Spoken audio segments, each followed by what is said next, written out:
প্রিয় দর্শক, স্বাগত জানাচ্ছি অপরাজেয় বাংলা এবং রেডিও মেট্রো মেইলের যৌথ উদ্যোগে আপনাদের সামনে আমরা একটি বিশেষ আলোচনা নিয়ে হাজির হয়েছি। সেই আলোচনা আপনাদেরকে স্বাগত জানাচ্ছি। এটি আপনারা জানেন যে কোভিড-19 বা করোনা ভাইরাস যা এই সারা বিশ্বকে একটি নতুন জায়গায় নিয়ে গেছে এবং সারা বিশ্ব একটি নতুন দৃশ্য আপনাদের সামনে তুলে ধরেছে। এটি সমাজের বিভিন্ন কিছুকে, রাষ্ট্রের বিভিন্ন কিছুকে বিভিন্নভাবে এর ইম্প্যাক্ট করেছে আমাদের জাতীয় জীবনে এবং রাষ্ট্রীয় জীবনে এবং সারা বিশ্বেরই মানুষের জীবন যাপনে সেটি করেছে। তার মধ্যে অন্যতম একটি বিষয় হচ্ছে শিক্ষা। গত 3টি মাস ধরে আমাদের স্কুল কলেজগুলো, ইউনিভার্সিটিগুলো বন্ধ রয়েছে এবং এই স্কুল কলেজ ইউনিভার্সিটি বন্ধ থাকা মানেই হচ্ছে আমরা অনেকখানি আমাদের নিজেদের নিয়মিত জীবন যাপন থেকে ভীষণভাবে বিঘ্নিত হচ্ছে সেটি সেই কারণেই। এবং এই স্কুল কলেজগুলোতে অথবা বিশ্ববিদ্যালয়গুলোতে এখন একটি কথা উঠেছে, ই এডুকেশন, যেটি একটু পুরনো কথা। আমরা আমাদের দেশে বা এখন সারা বিশ্বে একটু বেশি আলোচিত হচ্ছে, বেশি কথা বলা হচ্ছে, কিন্তু কথাটি অনেক পুরনো এবং অনেক দিন ধরে এটি আলোচনা হয়, ই লার্নিং বা ই এডুকেশনের কথা। সেই বিষয়টি নিয়েই আমরা কথা বলবো। কথা বলার জন্য আমরা এই আমাদের স্টুডিওতে যাদেরকে আহ্বান জানিয়েছি আজকে, এবং এই ভার্চুয়াল স্টুডিওতে কানাডা থেকে যোগ দিচ্ছেন ইমামুল হক। তিনি রেডিও মেট্রো মেইলের পক্ষ থেকে এই প্রোগ্রাম কো-হোস্ট করছেন আমার সাথে। এরপরে রয়েছেন বদরুল এইচ খান। বদরুল এইচ খান তিনি যুক্তরাষ্ট্রের ওয়াশিংটন ইউনিভার্সিটির প্রফেসর ছিলেন এবং বর্তমানে তিনি সারা বিশ্বের বিভিন্ন জায়গায় ই লার্নিং এর আমরা বলতে পারি যে বাংলাদেশি আমেরিকান ই লার্নিং এর একজন অন্যতম ব্যক্তিত্ব, যিনি তার এক্সপার্টিস নিয়ে সারা বিশ্বে ঘুরে ঘুরে ই লার্নিং থেকে নিয়ে যাচ্ছেন এবং এ নিয়ে তার লেখালেখি, বইপত্র সবকিছু রয়েছে। আমরা তার থেকে কথা শুনবো। আমাদের সঙ্গে রয়েছেন, এই মুহূর্তে জয়েন করেছেন আমাদের সঙ্গে মোহাম্মদ সেলিম হোসেন। তিনি ঢাকা বিশ্ববিদ্যালয়ের মনোবিজ্ঞান বিভাগের শিক্ষক এবং তার কাছ থেকে আমরা শোনার চেষ্টা করব যে এই যে পরিবর্তিত পরিস্থিতিতে বিশ্ববিদ্যালয়ের ছাত্রছাত্রীরা কিভাবে এই ই লার্নিং বা ই এডুকেশন নিবে, তাদের মনস্তত্ত্ব কতখানি তৈরি, সেই বিষয় নিয়ে তার সঙ্গে কথা হবে। এই আলোচনাটি আপনারা দেখতে পাচ্ছেন যে যুক্তরাষ্ট্র, কানাডা এবং বাংলাদেশ, 3টি দেশ একসাথে হয়ে আমরা আলোচনাটি করছি এই ই প্ল্যাটফর্মে। আমরা আপনাদেরকে স্বাগত জানাচ্ছি অপরাজেয় বাংলার প্ল্যাটফর্মে এবং একই সঙ্গে রেডিও মেট্রো মেইলের প্ল্যাটফর্মে। কিসরু ভাই, ইমামুল হক তিনি একটু আমাদেরকে ব্রিফ করবেন। এই প্রোগ্রামটি রেডিও মেট্রো মেইলের সরাসরি ব্যবস্থাপনায় চলছে এবং তার থেকে আমরা একটু শুনে নেব যে আমরা কিভাবে কাজগুলো এগিয়ে নিয়ে যাব, আলোচনাটি এগিয়ে নিয়ে যাব। ধন্যবাদ মেনন।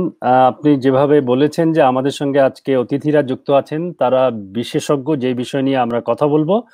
বিশেষ করে বদরুল হুদা খান তিনি আমাদের সঙ্গে আজকে আছেন। তিনি দীর্ঘদিন ধরে ই এডুকেশনকে প্রমোট করছেন বিশ্বব্যাপী, শুধু বাংলাদেশে নয়। তিনি ওয়াশিংটনে কাজ করছেন এবং পৃথিবীর বিভিন্ন দেশে তিনি ই এডুকেশন নিয়ে সভা সেমিনার করছেন। সেখানে তারা ই এডুকেশনকে কি করে ইমপ্লিমেন্ট করা যায় সেই কাজ তিনি করে যাচ্ছেন। বাংলাদেশেও তিনি একাধিকবার ভ্রমণ করেছেন, ভিজিট করেছেন বিভিন্ন প্রতিষ্ঠানে এবং সেখানেও ই এডুকেশনকে বা ই লার্নিংকে তার প্রমোট করবার চেষ্টা করেছেন। তিনিও আজকে আমাদের সঙ্গে আছেন, আমরা অত্যন্ত সৌভাগ্যবান সেই ক্ষেত্রে। আমরা তার কাছ থেকে শুনবো। বিশেষ করে কোভিড-19 এর পর আমাদের এই আলোচনা আরেকটু বেগ পেয়েছে এই কারণে যে এখন যেহেতু আমরা ফিজিক্যালি আর স্কুলে যাওয়ার ক্ষেত্রে ছাত্রছাত্রীদেরকে এবং স্কুল কলেজ বন্ধ আছে, এই ক্ষেত্রে সরকার প্রতিষ্ঠানগুলো ই লার্নিং এর বা ই এডুকেশনের কথা ভাবছে, কিন্তু অনেকেই এই ই লার্নিং বা ই এডুকেশন সিস্টেমটি কিভাবে কাজ করবে বা কিভাবে কাজ করতে পারে, একে আমরা কিভাবে ইমপ্লিমেন্ট করতে পারি, এই বিষয়টি তারা বুঝে উঠতে পারছেন না। সেই কারণেই আমাদের মনে হয়েছে আজকে এই এমন একটি বিষয় নিয়ে আলোচনা করা প্রয়োজন। এবং শুধু দর্শক, আপনাদেরকে বলে রাখি, ই লার্নিং বা ই এডুকেশন নিয়ে আপনাদের যে কোনো রকমের প্রশ্ন দেওয়ার সামর্থ্য আজকে আমাদের আছে, কারণ আমাদের সঙ্গে বদরুল খান আছেন, যিনি ই লার্নিং বা ই এডুকেশন নিয়ে দীর্ঘদিন কাজ করেছেন, বিভিন্ন রকমের লেখালেখি করেছেন। তার বেশ কটি বই প্রকাশিত হয়েছে ই লার্নিং এর বিভিন্ন ভাষায়। আপনাদের সবাইকে আনুষ্ঠানিকভাবে আরেকবার স্বাগত জানিয়ে আমার মনে হয় মেনন আপনি অনুষ্ঠান শুরু করতে পারেন যেভাবে আপনি পরিকল্পনা করছেন। ধন্যবাদ। ইমামুল হক, আপনাকে আমরা যে আলোচনাটি আসলে শুরু করতে চাই, আমি একটু নিজের ব্যক্তিগত অভিজ্ঞতা দিয়ে শুরু করতে চাই। সেটি হচ্ছে এরকম যে আমি একটি বিশ্ববিদ্যালয়ে পার্ট টাইম শিক্ষকতা করি, যে কারণে সেখানে এই কোভিড-19 সময় আমাকে বিশ্ববিদ্যালয়ে ক্লাস নিতে হয়েছে এবং সেটা ইলেকট্রনিক সিস্টেমেই নিতে হয়েছে। আমার দুটো বাচ্চা একটা ইউনিভার্সিটিতে পড়ে আর একটা স্কুলে পড়ে, তাদেরও স্কুল থেকে এবং ইউনিভার্সিটি থেকে ই লার্নিং করতে হচ্ছে। কিন্তু আমি যেটা দেখতে পেলাম যে আমরা যা করছি তিনজনের কাছে তিনটি মডেল, এবং এবং এই যে তিনটি মডেল, তার মানেই হচ্ছে আমরা কোনোভাবেই এই কাজটি গুছিয়ে করছি না বা আমাদের কারো কাছে কোনো প্ল্যান্ড কিছু নাই। সে কারণেই আমরা অনেক বেশি গুরুত্বের সাথে আজকে বজলুল এইচ খানের কথা শুনবো যে আসলে এই ই লার্নিংটা কিভাবে আমরা আসলে আমাদের দেশে কতটা যৌক্তিকভাবে এবং কতটা ইফেক্টিভ ভাবে আমরা প্রয়োগ করতে পারি সেটি নিয়ে প্রথমেই কথা শুনতে চাই। বজলুল এইচ খান, আপনাকে স্বাগত জানাচ্ছি আমি আলোচনায়, এবং আপনার থেকে প্রথমেই শুনতে চাই আমরা ই লার্নিং কে আমরা কিভাবে বাংলাদেশে নিয়ে আসতে পারি বা সুনির্দিষ্টভাবে বাংলাদেশে এটার প্রয়োগ কিভাবে করতে পারি। ধন্যবাদ সবাইকে যারা বাংলাদেশের এবং অন্যান্য স্থান থেকে দেখছেন। এখন ব্যাপারটা হচ্ছে আমি মার্কিন যুক্তরাষ্ট্রে আছি। আমার বড় হওয়াটা বাংলাদেশে। 81 সনে জুলাই 7 তারিখ মার্কিন যুক্তরাষ্ট্রে চলে আসি। আমার লেখাপড়া, মাস্টার্স, আন্ডার গ্রাজুয়েট, পিএইচডি সবগুলো এদেশে। যখন 1995 সনে প্রথম যখন আমি দেখলাম যে ওয়েব, স্যার টিম বার্নার্স-লি, অক্সফোর্ডের স্যার টিম বার্নার্স-লি এবং আমেরিকাতে আছেন, আমার খুব ঘনিষ্ঠ মানুষ, উনি ওয়েব শুরু করলেন। তখন আমার মধ্যে একটা চেতনা চলে আসলো, এটা ভালো একটা জিনিস। যেখানে আমি 81 সনে দেশ ছেড়ে এসেছি, তখন আমি সবসময় ভাবতাম আমার মাকে খুব মিস করতাম। পরবর্তীতে 84 সনে মা মারা গেলেন, আমি আর দেশে যেতে পারিনি। অবশ্য উনি একজন লেখিকা ছিলেন, একজন শিক্ষিকা ছিলেন, যার ফলে উনার একটা পেপার কাটিং অনেকদিন পরে, 30 দিন পরে পেয়েছি। পাওয়ার পরে কষ্ট পেয়েছি, আর আমাকে জানায়নি, কিন্তু আমি খুব ঘনিষ্ঠ ছিলাম বলে তখন যাওয়া হয়নি। তখন আমি ভাবলাম যে হ্যাঁ, আজকে যদি মার্কিন যুক্তরাষ্ট্রে না আসতাম তাহলে ওনার সাথে থাকতে পারতাম। তো পরবর্তীতে যখন আমি দেখলাম 95 এর দিকে, 94-95 দিকে ওয়েবের সে একটা উন্মোচন হলো, তখন আমি ইউনিভার্সিটি অফ টেক্সাসের প্রোগ্রাম পরিচালক ছিলাম এবং অধ্যাপক ছিলাম। তখন আমি শুরু করলাম প্রথম অনলাইন ক্লাস, এবং আমি ভাবলাম যে ছবি, ভিডিও, লেখা সবকিছু দেখা যাচ্ছে ওয়েবে। এত কিছু যদি আগে ভাগে এরকম দেখা যেত তাহলে আমাকে তো বাংলাদেশ থেকে আসতে হতো না, অনলাইনের মাধ্যমে শিখতে পারতাম। তখন আমি চিন্তা করলাম আমি একটা বই লিখব। বইটা নাম হচ্ছে ওয়েব বেস ইনস্ট্রাকশন। আমি বইটা দেখাই আপনাদের, এখানে সেলফে অনেক বই আছে। এই বইটি 95 সনে এটা বেস্ট সেলার হয়েছে, 500 ইউনিভার্সিটি ব্যবহার করেছে। এই ওয়েব বেস ইনস্ট্রাকশন বইটার কাজ শুরু করলাম। তো পরবর্তীতে তখন কিন্তু ওইটা, এখন যে ই লার্নিং বলছি তখন বলতো ওয়েব বেস ইনস্ট্রাকশন। আচ্ছা, এরপরে মানুষের মধ্যে দেখলাম সারা পৃথিবীতে এই নিয়ে অনেক দ্বন্দ্ব। আমি যে সাবজেক্টে ডক্টর ডিগ্রি করেছি, ইনস্ট্রাকশনাল সিস্টেম ডিজাইনে, মানুষটা বলছে কেন তুমি ওয়েবের মধ্যে তুমি এটা করবে, এটা ওয়েবের দিকে লেখাপড়া হবে কিনা। সারা বিশ্বে একটা আতঙ্ক। যারা লেখাপড়া শেখায়, যারা ট্রেনিং দেয়, তাদের এমন একটা ভাব যে কম্পিউটারের মাধ্যমে আমরা নিয়ে নেব। যারা শিক্ষক বা যারা শিক্ষয়িত্রী বা যারা টিচিং, ট্রেনিং, প্রশিক্ষণ পেশায় আছে, তাদের জব থাকবে না। সেই 96 থেকে বিভিন্ন দেশে প্রধান বক্তা হিসাবে আমাকে নিয়ে যাচ্ছে। আমি মানুষকে বুঝাচ্ছি যে এটা এমন একটা জিনিস, ওয়েব, এটা কোনো শিক্ষক বা প্রশিক্ষককে রিপ্লেস করবে না, অপসারণ করবে না, বরঞ্চ উনাদের কার্যক্রমে সহায়ক হবে। বারবার বলছি, মানুষের মধ্যে সন্দেহ ছিল 95, 96-এ। তার পরবর্তীতে আমি অনেক জায়গায় গিয়েছি, যেমন আমাকে জিজ্ঞেস করা হয়েছে আবুধাবিতে, ওদের শিক্ষামন্ত্রী শেখ নাহাইন জিজ্ঞেস করেছিল যে এখানে শিক্ষার্থীদের মূল্যায়ন কিভাবে হবে। সত্যিকার অর্থে উনি জিজ্ঞেস করেছেন, ভালো একটা প্রশ্ন। তো পরবর্তীতে আমি অনেক বই লিখেছি। আমার আপনি জানেন, আমার একটা বই যেটা e learning, managing e learning, বইটা এখন 23টি ভাষায় অনুবাদিত হয়ে গেছে এবং বাংলা ভাষায় দুইভাবে বেরিয়েছে, একটা কলকাতা থেকে বেরিয়েছে, আরেকটা হচ্ছে এটা বাংলাদেশ সরকার বের করেছে এই বইটি। বদরুল ভাই, আমি কি আপনাকে একটু ছোট্ট করে ইন্টারাপ্ট করতে পারি? বলুন। So we can see that we have some, audience here, some viewers, those who don't understand Bengali quite well. So I would appreciate that if you could give us a brief about whether we can afford that e-learning or e-education in Bangladesh. খুব briefly যদি একটু বলেন।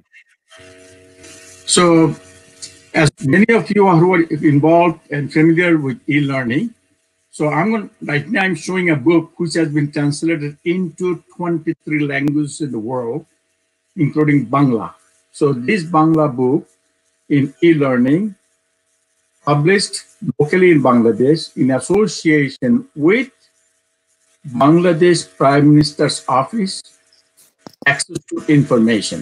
So this book in different languages. So at the same time, in Bangla, there is another book. This one came from New Foundation, working with me, and this is from Calcutta. So these are Bangla books.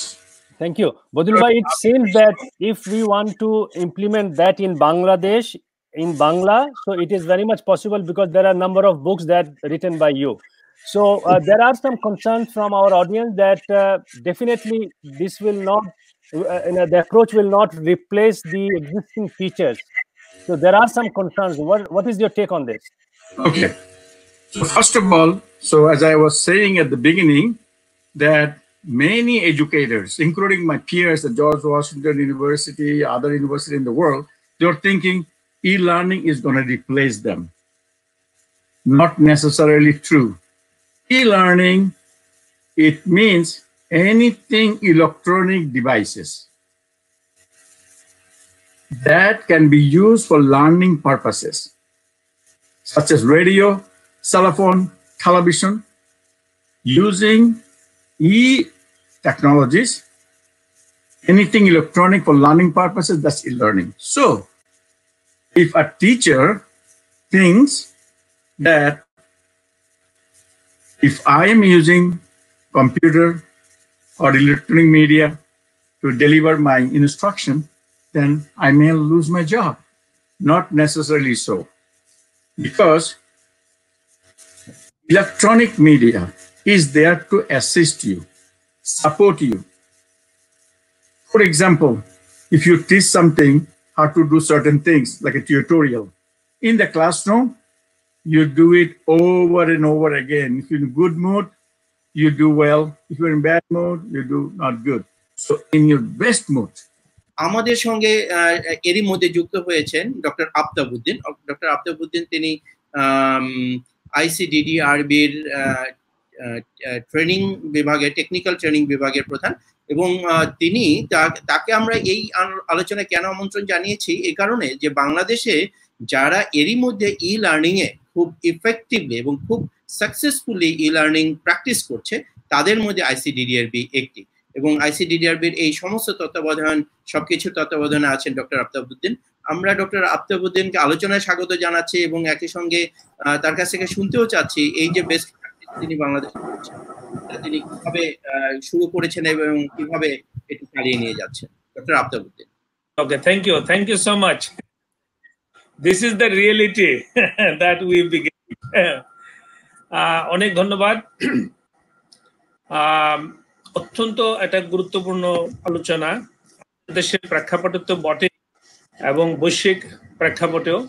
তো আমি যা বলবো এটা আমার প্রতিষ্ঠানের কোনো মতামত না, এটা আমার ব্যক্তিগত মতামত। সেই জন্য আমি শুরুতেই ডিসক্লেইমার দিয়ে দিচ্ছি। তো আমাদের আসলে যাত্রার ব্যাপারে আমাদের যে সর্বোচ্চ কমিটি আছে, যেটাকে আমরা বোর্ড অফ ট্রাস্টি বলি, সেখান থেকে বহু বছর যাবত আসলে আইসিডিআরবি যেন এই টেকনোলজিতে, ইনোভেশনে এগিয়ে যায়, তাদের একটা প্রণোদনা, তাদের একটা সবসময় এনকারেজমেন্ট আমাদের ছিল। আমি সেখানে 2006 সালে যখন জয়েন করি, তারপর থেকেই এর আলোকে চেষ্টা করি যে কিভাবে এটা করা সম্ভব। তো ফরচুনেটলি কয়েক বছর পার হলেও আমার সঙ্গে পরিচয় হয় আমাদের আজকের যে স্বনামধন্য বিখ্যাত অতিথি আমাদের প্রফেসর বদরুল হুদা খান। যেভাবে হোক ওনার সঙ্গে আমার কানেকশন হয় 2014 সালে। তারপরে উনি খুব কষ্ট হলেও, আমি বুঝেছি যে কষ্ট হলেও সময় বের করে আমাদেরকে আসলে সাহায্য করেছেন। তো সেই থেকে আমাদের আসলে যাত্রা। তো আমাদের অন দ্য গ্রাউন্ড লার্নিং বলতে সেখান থেকে শুরু। আমি যদি সংক্ষেপে কিছু বলি, যে আমরা আসলে তখন তেমন কোনো স্পষ্ট ধারণাই ছিল না যে ইলেকট্রনিক লার্নিং বলতে কি বোঝায়, ই লার্নিং বলতে কি বোঝায়। থিওরিটিক্যাল ভাষা অনেক জিনিস ছিল, তো উনি আমাদেরকে হাতে কলমে শিখিয়েছেন যে কোনটা কি। এবং মজার ব্যাপার হলো যে উনি খুব সিস্টেমেটিক ওয়েতে আমাদের রেডিনেস থেকে শুরু করে আমাদের যে প্রযুক্তিগত অবস্থা, মাইন্ডসেট বা মানসিক অবস্থা বাস্তবায়নের পক্ষে কতটুকু সহায়ক হবে, সেই জিনিসগুলো উনি আমাদেরকে মেপে দেখিয়েছেন। তো কাজে আমাদের অভিজ্ঞতাটা অত্যন্ত, আমি মনে করব যে খুব গ্রাউন্ডেড আমাদের এক্সপিরিয়েন্স। তো সেই থেকে যাত্রা শুরু। কিন্তু যা হয় সবসময় তো আমরা জানি বাস্তবতাটা হলো ভিন্ন রকম। এই চলার পথে দেখা যাবে যে গ্রহণযোগ্যতার ব্যাপার আছে, সাপোর্টের ব্যাপার আছে, আপফ্রন্ট ইনভেস্টমেন্টের ব্যাপার আছে। তো এই জিনিসগুলো কিন্তু আমরাও আমাদের ক্ষেত্রেও যে ব্যর্থ হয়নি তা না, আমাদের ক্ষেত্রেও একইভাবে আমরা এই অভিজ্ঞতাটা পেয়েছি। অনেক ডিফিকাল্টিস তারপরে আমরা পার হয়েছি। তো যেভাবে হোক আমরা কিন্তু থেমে থাকিনি। তো তার ফল হয়েছে কি? তার ফল হয়েছে যে এখন আমরা কিন্তু খুব সহজেই এর যে সুবিধাটুকু, উপকারটুকু আমরা কিন্তু এখন ভোগ করছি।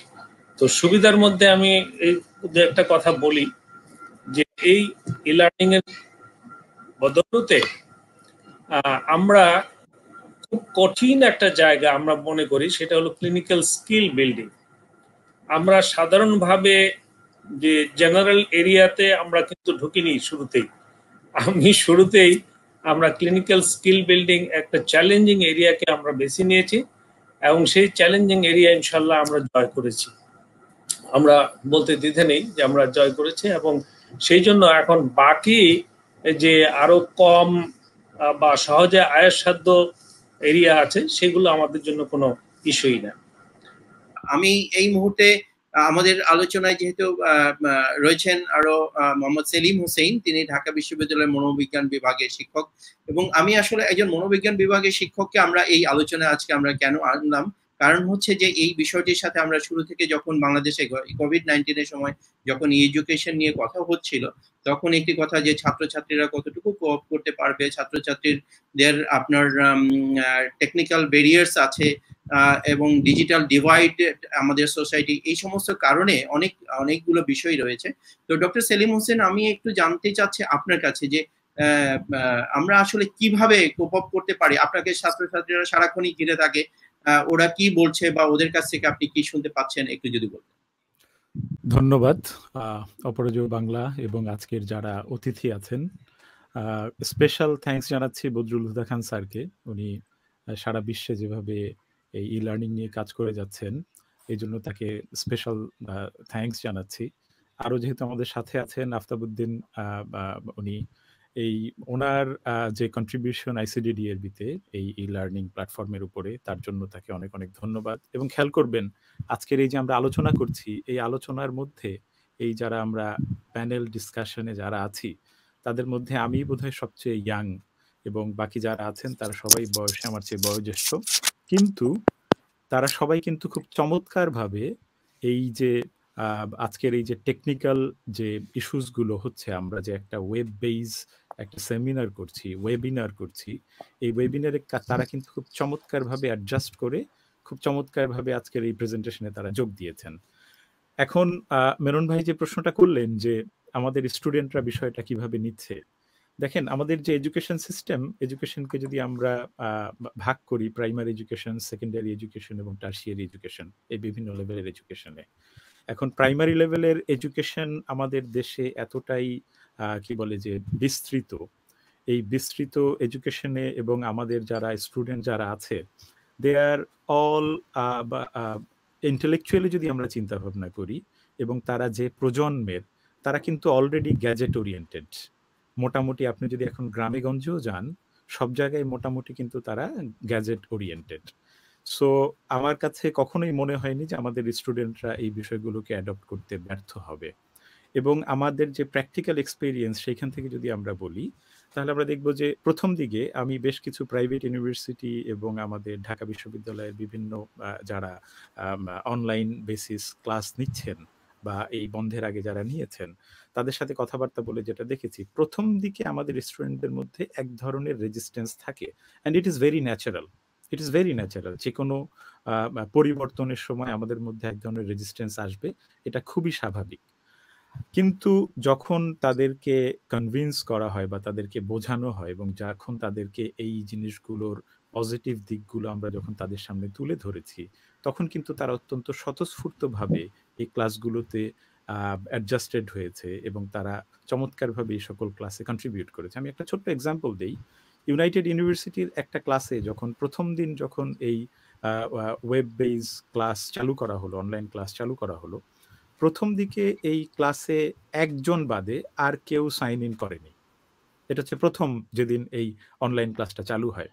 কিন্তু পরের সপ্তাহে দেখা গেল যে তাদের 36 জন স্টুডেন্টদের মধ্যে প্রায় রেগুলারলি 32 থেকে 34 জন স্টুডেন্ট অনলাইনে প্রেজেন্ট থাকতো আর কি। হ্যাঁ, তাহলে এই জায়গা থেকে আমরা দেখছি যে টার্সিয়ারি লেভেলের যারা আমাদের শিক্ষার্থী যারা আছেন, অনেকটা একই রকমের অভিজ্ঞতা আমার নিজেরও রয়েছে। বাংলাদেশ ইউনিভার্সিটি অফ প্রফেশনালস আমি নিজে ক্লাস নিতে গিয়ে দেখেছি যে ওখানে 46 জন স্টুডেন্টের মধ্যে 42-43 জন প্রতিটি ক্লাসেই উপস্থিত ছিল। সো ছাত্রছাত্রীদের কি বড় বিষয়, বদরুল খান আপনার কাছে একটু যেতে চাই।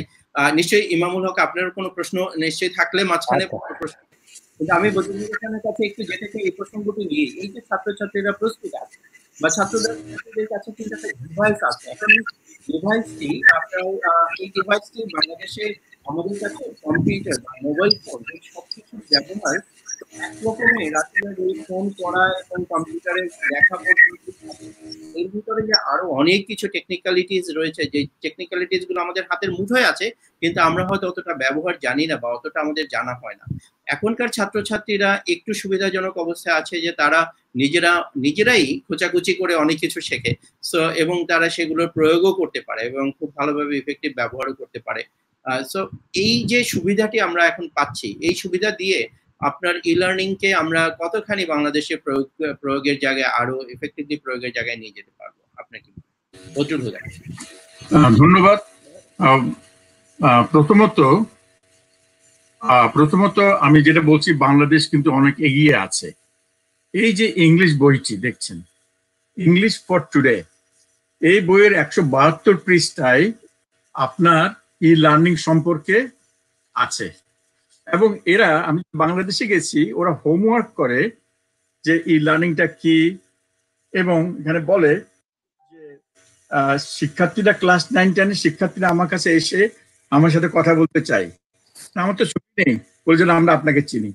কারণ আমি জ্ঞানবাহন নিয়ে যখন গ্রামে গ্রামে গেছি তখন দেখি সবাই এই হোমওয়ার্কটা করে যে এই বইয়ের ক্লাস 9-10 বইয়ে যে দেশের জাতীয় পাঠ্যপুস্তকে ই লার্নিং নিয়ে কথাবার্তা হচ্ছে, সে দেশের শিক্ষার্থীরা অনেক অনুসন্ধিৎসুমন। তারা কিন্তু 2004 সনে এপ্রিল মাসে প্রথম আলোতে সম্পাদকীয়তে আমাকে ইন্টারভিউ করেছিল। তখন আমি বলেছিলাম প্রযুক্তি গ্রহণে দ্বিধা করলে দেশ পিছিয়ে যাবে। আমার মনে হয় বাংলাদেশ কিন্তু মোটামুটি এগিয়ে আছে। এখন কথা হচ্ছে যে আপনার প্রশ্নগুলো হচ্ছে যে এখানে কিন্তু যন্ত্রপাতির দরকার কিনা বা এমন কোনো রিসোর্সের দরকার কিনা। আমার মনে হয় সবচেয়ে বেশি দরকার সেটা হচ্ছে যে মাইন্ডসেট। এই যে প্রফেসর সাহেব সাইকোলজি প্রফেসর বললেন ইউনাইটেড ইন্টারন্যাশনাল ইউনিভার্সিটির কথা বলেছেন, যেখানে আমিও বক্তৃতা দিয়েছি, সেখানে শিক্ষার্থীরা প্রথমে আসেনি, পরে যখন দেখবে তখন আসতে থাকবে। ব্যাপারটা হচ্ছে কি যে এখানে এমন কোনো প্রযুক্তির প্রয়োজন নেই। আপনার যদি কানেক্টিভিটি থাকে একটা ছোট্ট সেলফোনে, মোবাইল ফোনে, আপনি অডিও তো শুনতে পারেন। সবসময় যে ভিডিও শুনতে হবে তার কোনো কথা নেই। তো এখন প্রযুক্তিগতভাবে আমাদের বাংলাদেশে ডিজিটাল বাংলাদেশের কারণে আমি মনে করি আমরা এই ব্যাপারে অনেক এগিয়ে গেছি। এখন আমরা মানসিকভাবে আমরা কতটুকু প্রস্তুত? মানবিক অবশ্যই এটা কোনো এটা কারো কাছ থেকে চাকরি নিয়ে নিচ্ছে না, একজন শিক্ষক বা প্রশিক্ষককে সাহায্য করছে কিভাবে তাদের দিনের পর দিন তাদের যে কষ্ট করে পড়ানোর একটা সহায়ক দরকার ছিল, এই যে ইন্টারনেটের মাধ্যমে ওয়েব, এই টেকনোলজি, প্রযুক্তি, এটা একটা বড় সহায়ক। ব্যাপারটা হচ্ছে প্রস্তুতি। যেখানে ক্লাস 9-10 ইংলিশ ফর টুডেতে লার্নিং নিয়ে কথা হয়েছে, শিক্ষার্থীরা অলরেডি জেনে গেছে। এখন ব্যাপারটা হচ্ছে যে আমাদের যারা পড়াচ্ছেন, যারা শিক্ষা সেবা দিচ্ছেন, তাদেরকেই চেঞ্জ করতে হবে। আপনাদের নতুন প্রজন্ম তারা অলরেডি চেঞ্জ হয়ে অপেক্ষমান, তারা ওয়েট করছে। আর আপনারা যারা গুরু দায়িত্বে নিচ্ছেন, আপনারা শিক্ষার্থীদের সামনে না দেখে পড়াতে প্রস্তুত নন বা অনলাইনে পড়ানো কঠিন, তাদেরকে তাদের মানবিকভাবে এবং মনস্তাত্ত্বিকভাবে তাদেরকে পরিবর্তন আনতে হবে। কারণ নতুন প্রজন্ম তো এই ডিজিটাল যুগে তারা এখন কেউ ফোন করে না, বলে যে ট্যাক্স পাঠাও। তার মানে কি? তারা অভ্যস্ত হয়ে গেছে। তারা হাহাকার করছে, কেন আমাদের দেশে অন্য দেশের মতো আমাদের এই প্রযুক্তি গ্রহণের শিক্ষা ব্যবস্থা চালু হবে না কেন? একটি কনসার্ন হচ্ছে যে সাম্প্রতিক সময় আমাদের কোর্টে আমরা দেখেছি যে সেখানে ভার্চুয়াল কোর্টের একটি ব্যবস্থা করা হয়েছে। সেখানে জাজমেন্ট দেওয়া হচ্ছে ভার্চুয়ালি, মানুষকে ফিজিক্যালি কোর্টে যেতে হচ্ছে না, এবং সেখানে আমাদের জাজেসরা, আমাদের লয়ার্সরা, they are struggling with the technology. এর মানে হচ্ছে আমাদের তুলনামূলকভাবে যারা বয়োজ্যেষ্ঠ জনগোষ্ঠী তারা একটু স্ট্রাগল করছেন, বাট আশা করি সেই স্ট্রাগলটাও তারা দূর করতে পারবেন। কিন্তু আমি যে বিষয়টি আপনার কাছে জানতে চাই যে আমরা যখন এডুকেশনের কথা বলছি, আমরা কি এটি একটি বিকল্প এডুকেশনের কথা বলছি, নাকি মূল ব্যবস্থার কথা বলছি, নাকি মূল কোনো ব্যবস্থাকে এটি সাপ্লিমেন্ট করবে বা কমপ্লিমেন্ট করবে, সেটি যদি একটু পরিষ্কার করেন। এরকম একটা ভালো প্রশ্ন। এই প্রশ্নটা কিন্তু আমাদের সাবজেক্টের প্রশ্ন। ব্যাপারটা হচ্ছে কি, এক সাবজেক্টে আমাদের এখানে আমেরিকাতে আমরা যার সম্পর্কে বলি ব্লুমস ট্যাক্সোনমি, আমার বইতে আমি এটা দেখিয়েছি। মনে করেন লো কগনিটিভ লেভেলের থেকে হাই কগনিটিভ লেভেল, মানে সোজা পড়া থেকে কঠিন পড়া। এখন ব্যাপারটা হচ্ছে কার্ভ এইভাবে যায়। এখন আপনি কি পড়াচ্ছেন? একবার আমি সান ফ্রান্সিসকোতে অপটোমেট্রিক এডুকেশনের উপর একটা কিনোট দিতে গেছি। ওকে আমাকে জিজ্ঞেস করা হয়েছে ডাক্তাররা বা ডাক্তারি সাবজেক্টে কি লার্নিং ইউজ করা যাবে কিনা। আমি বললাম যাবে, তবে মিশ্রভাবে। কিভাবে? মনে করেন একজন প্রফেসর যে সার্জন অপারেশন করবে এবং শিক্ষার্থীরা, মেডিকেল স্টুডেন্টরা সেটা শিখবে। লার্নিং পদ্ধতি কি শিখে পড়ানো যাবে? কথা হচ্ছে এই যে শিক্ষাটা, সেটা হচ্ছে হাতে নাতে শিখতে হবে, সাইকোমোটর, হ্যান্ডস অন।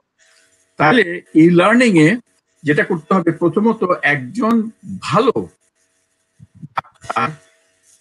যিনি সার্জন, কোন একটা ইউনিভার্সিটি উনি কিভাবে সার্জারি করছেন, নি সার্জারি, ওটা যদি আমরা ভিডিওর মাধ্যমে সম্পূর্ণ ক্যাপচার করে এরকম ওয়েবের মাধ্যমে আমি স্টুডেন্টকে, মেডিকেল স্টুডেন্টকে দেখাতে পারি, এবং এমন ভাবে তৈরি করা হবে এই ডেমনস্ট্রেশনটা সেকশন বাই সেকশন তারা থামতে পারবে, চালাতে পারবে, দেখবে, পুরোটা শুনে ওরা নিজে রেডি হয়ে যাবে। আরে এই সার্জারি করতে তো এই প্রসেস, এই পদ্ধতিতে আমাকে এগোতে হবে, তখন সে বাসায় আসবে। বাসায় আসার পরে পরের দিন কিন্তু তাকে যখন মেডিকেল কলেজে যাবে, সার্জারিতে যাবে, তখন তাকে দেখতে হবে যে রক্ত টাচ করতে হবে হাতে নাতে, তাকে পেশেন্টের যারা রোগীদের আত্মীয় স্বজনের সাথে আলাপ করতে হবে, এই স্কিলগুলো ডেভেলপ করতে। তাহলে বদরুল ভাই, এটা কম্বিনেশন। আমি একটু বদরুল ভাই একটু আপনাকে একটু বলি, মেনন আপনার অনুমতি নিয়ে বলি। এর মানে আপনি যা বললেন তার মানে হচ্ছে এটি একটি মিক্স মিডিয়া, মানে পুরোপুরি মূল ব্যবস্থাও নয়। এটা এই ক্ষেত্রে মিক্স মিডিয়া, যেমন ইংলিশ কম্পোজিশন পড়াচ্ছেন, ওখানে মিক্স মিডিয়া নেই, স্ট্যান্ড অ্যালোন পুরোটা পড়াতে পারবেন। যেখানে হ্যান্ডস অন সাইকোমোটর স্কিল দরকার আছে সেখানে এটা মিক্স করবেন। হার্ভার্ড এটা বলে ফ্লিপ ক্লাসরুম, মানে ক্লাসরুমের আগে তুমি ইলেকট্রনিক মিডিয়ার মাধ্যমে জিনিসটা ডেমনস্ট্রেশন দেখে নেবে। এটা যেহেতু হ্যান্ডস অন, রক্ত টাচ করতে হবে, তখন ক্লাস এটা করবে। এটা হচ্ছে আমরা বলি ব্লেন্ডেড লার্নিং। ওকে, কিন্তু কতগুলো সাবজেক্ট আছে, যেমন কম্পিউটার সায়েন্স, বিভিন্ন সাবজেক্ট যেখানে মানে স্টুডেন্ট সাথে না থাকলেও চলবে, ওটা পুরো স্ট্যান্ড, পুরো কোর্সটাকে অনলাইনে পড়ানো যাবে। কিছু কিছু ক্ষেত্রে কেবল মিক্স মিডিয়ার দরকার আছে। এই জায়গাটা যদি আমরা একটু ইয়ের কাছে যাই, ডক্টর আফতাবউদ্দিনের কাছে যাই, এই বিষয়টা সেলিম হোসেনের কাছ থেকে শুনবো, কিন্তু তার আগে একটু ডক্টর আফতাবউদ্দিন যদি বলতেন যে তারা যখন করতে গেলেন তখন তাদের এই বিষয়টা কতখানি তাদেরকে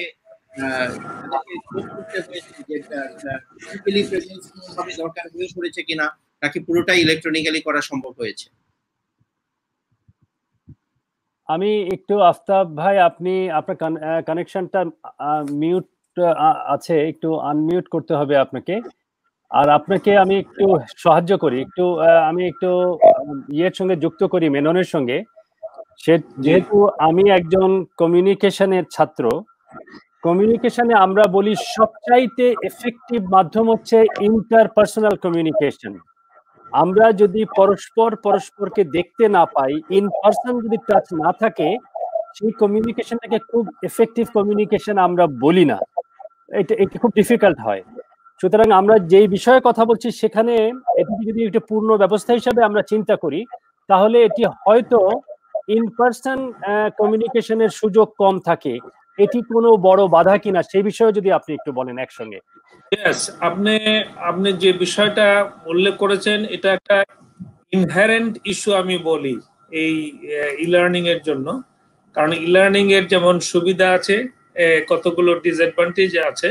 তো এর মধ্যে এটা একটা ডিসঅ্যাডভান্টেজ বলে ধরা হয় যে আইসোলেশন।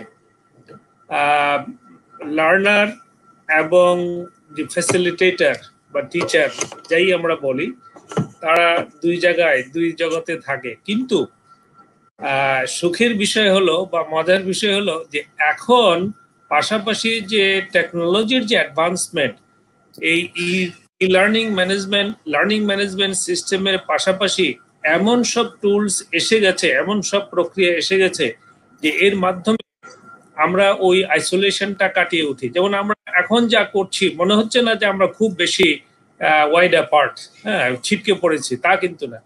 তো আমাদের অভিজ্ঞতা হলো যে এখন কিন্তু এই প্রযুক্তির মাধ্যমে এই লোনলিনেস বা আইসোলেশনটাকে অ্যাভয়েড করা যায়। এবং এটা সত্যিকার অর্থে আমি প্রফেসর বদরুল খানকে আবারও ধন্যবাদ দিব যে ওনার যে অক্টাগোনাল ফ্রেমওয়ার্ক, এই অক্টাগোনাল ফ্রেমওয়ার্ক এত সুন্দরভাবে অ্যাপ্লাইড হয়েছে কম্প্রিহেন্সিভলি এই বিষয়গুলোকে অ্যাড্রেস করার জন্য। তো আমি মনে করি যে এর কোনো বিকল্প নেই। এটা অত্যন্ত চির নতুন বলবো, সবসময় নতুন থাকবে এটা, এবং আমরা অনেক কিছু এর মাধ্যমে বাস্তব ক্ষেত্রে কিন্তু এটা সুফল পাবো। পাশাপাশি উনি আরেকটা E3 মডেলের কথা বলেছেন। এটাও কিন্তু একটা ইম্পর্টেন্ট। এই দুটো বিষয়কে যদি আমরা একসাথে মানে অ্যাপ্লাই করি তাহলে কিন্তু এর যে ডিসঅ্যাডভান্টেজ গুলো আছে সেই জিনিসগুলো ওভারকাম করা সম্ভব। Thank you. ধন্যবাদ। আমি এর সাথে একটু মোহাম্মদ সেলিম হোসেন তার কাছে একটু শুনতে চাইবো এই বিষয়টি।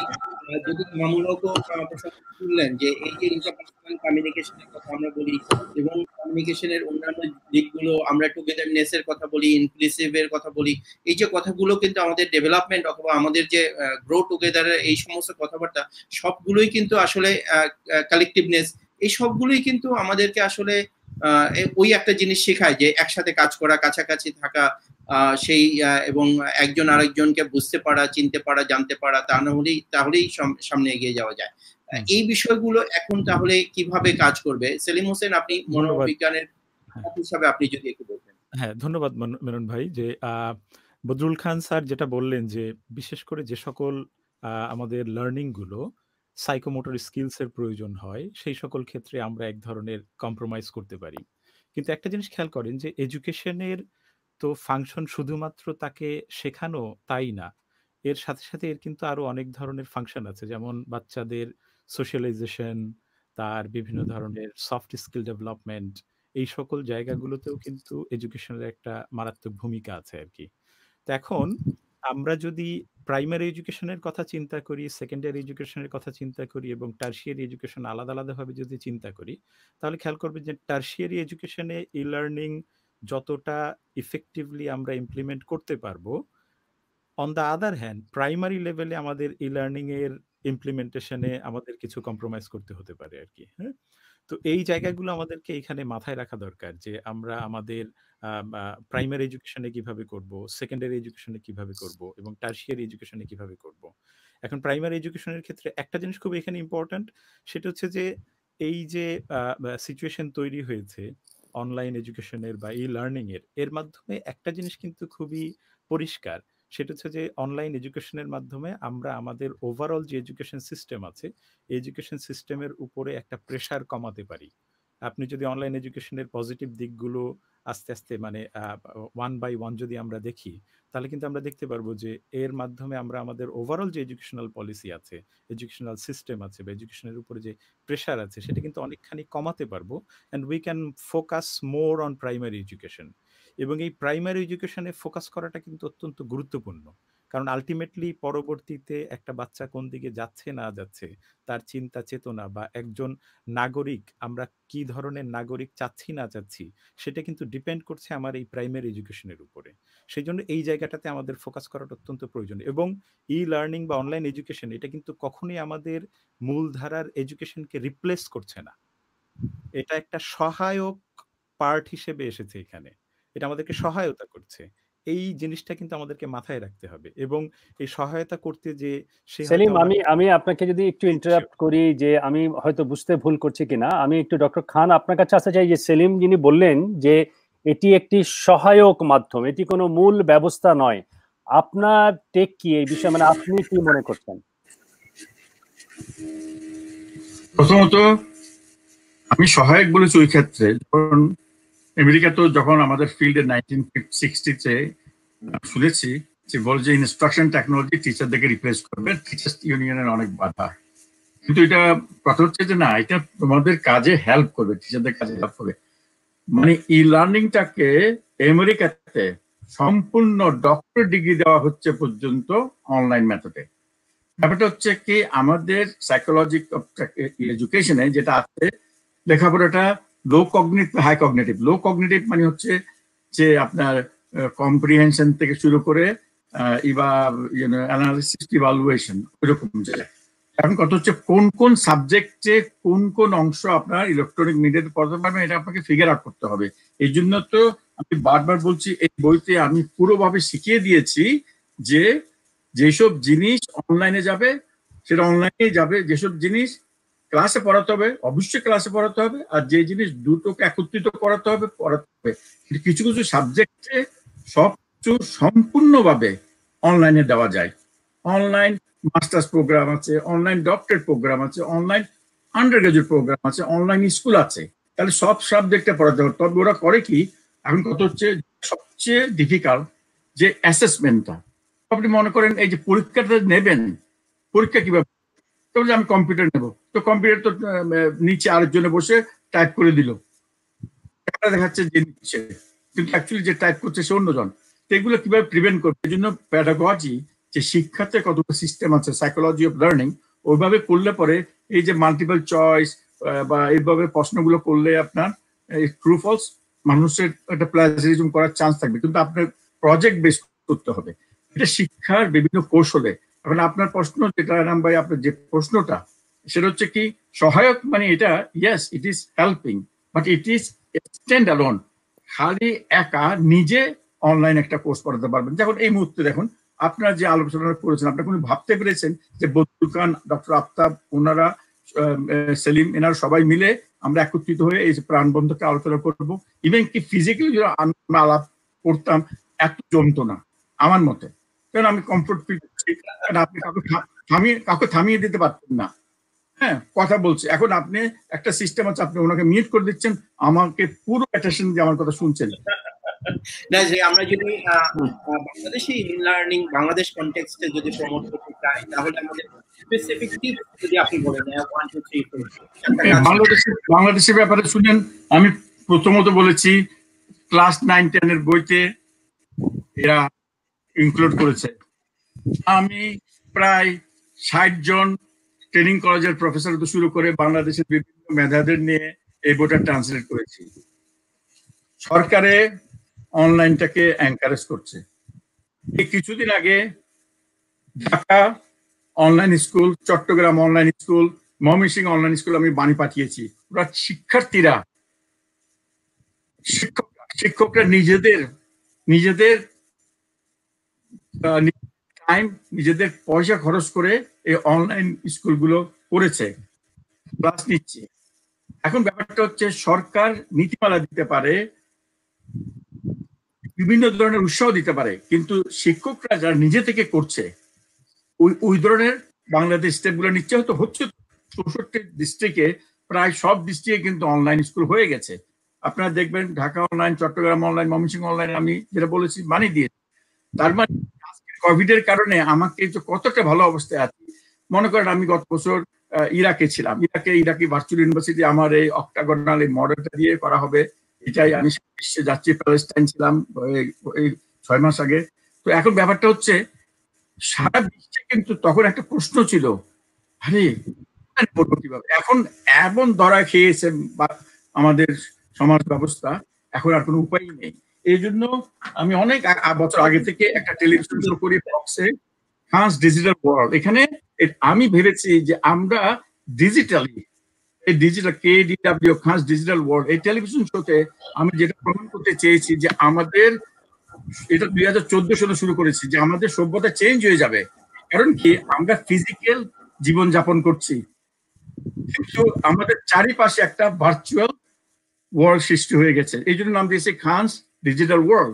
এখানে ই-কমার্স, ই-মেডিসিন, টেলিমেডিসিন, তারপরে ই-এডুকেশন সবই হচ্ছে।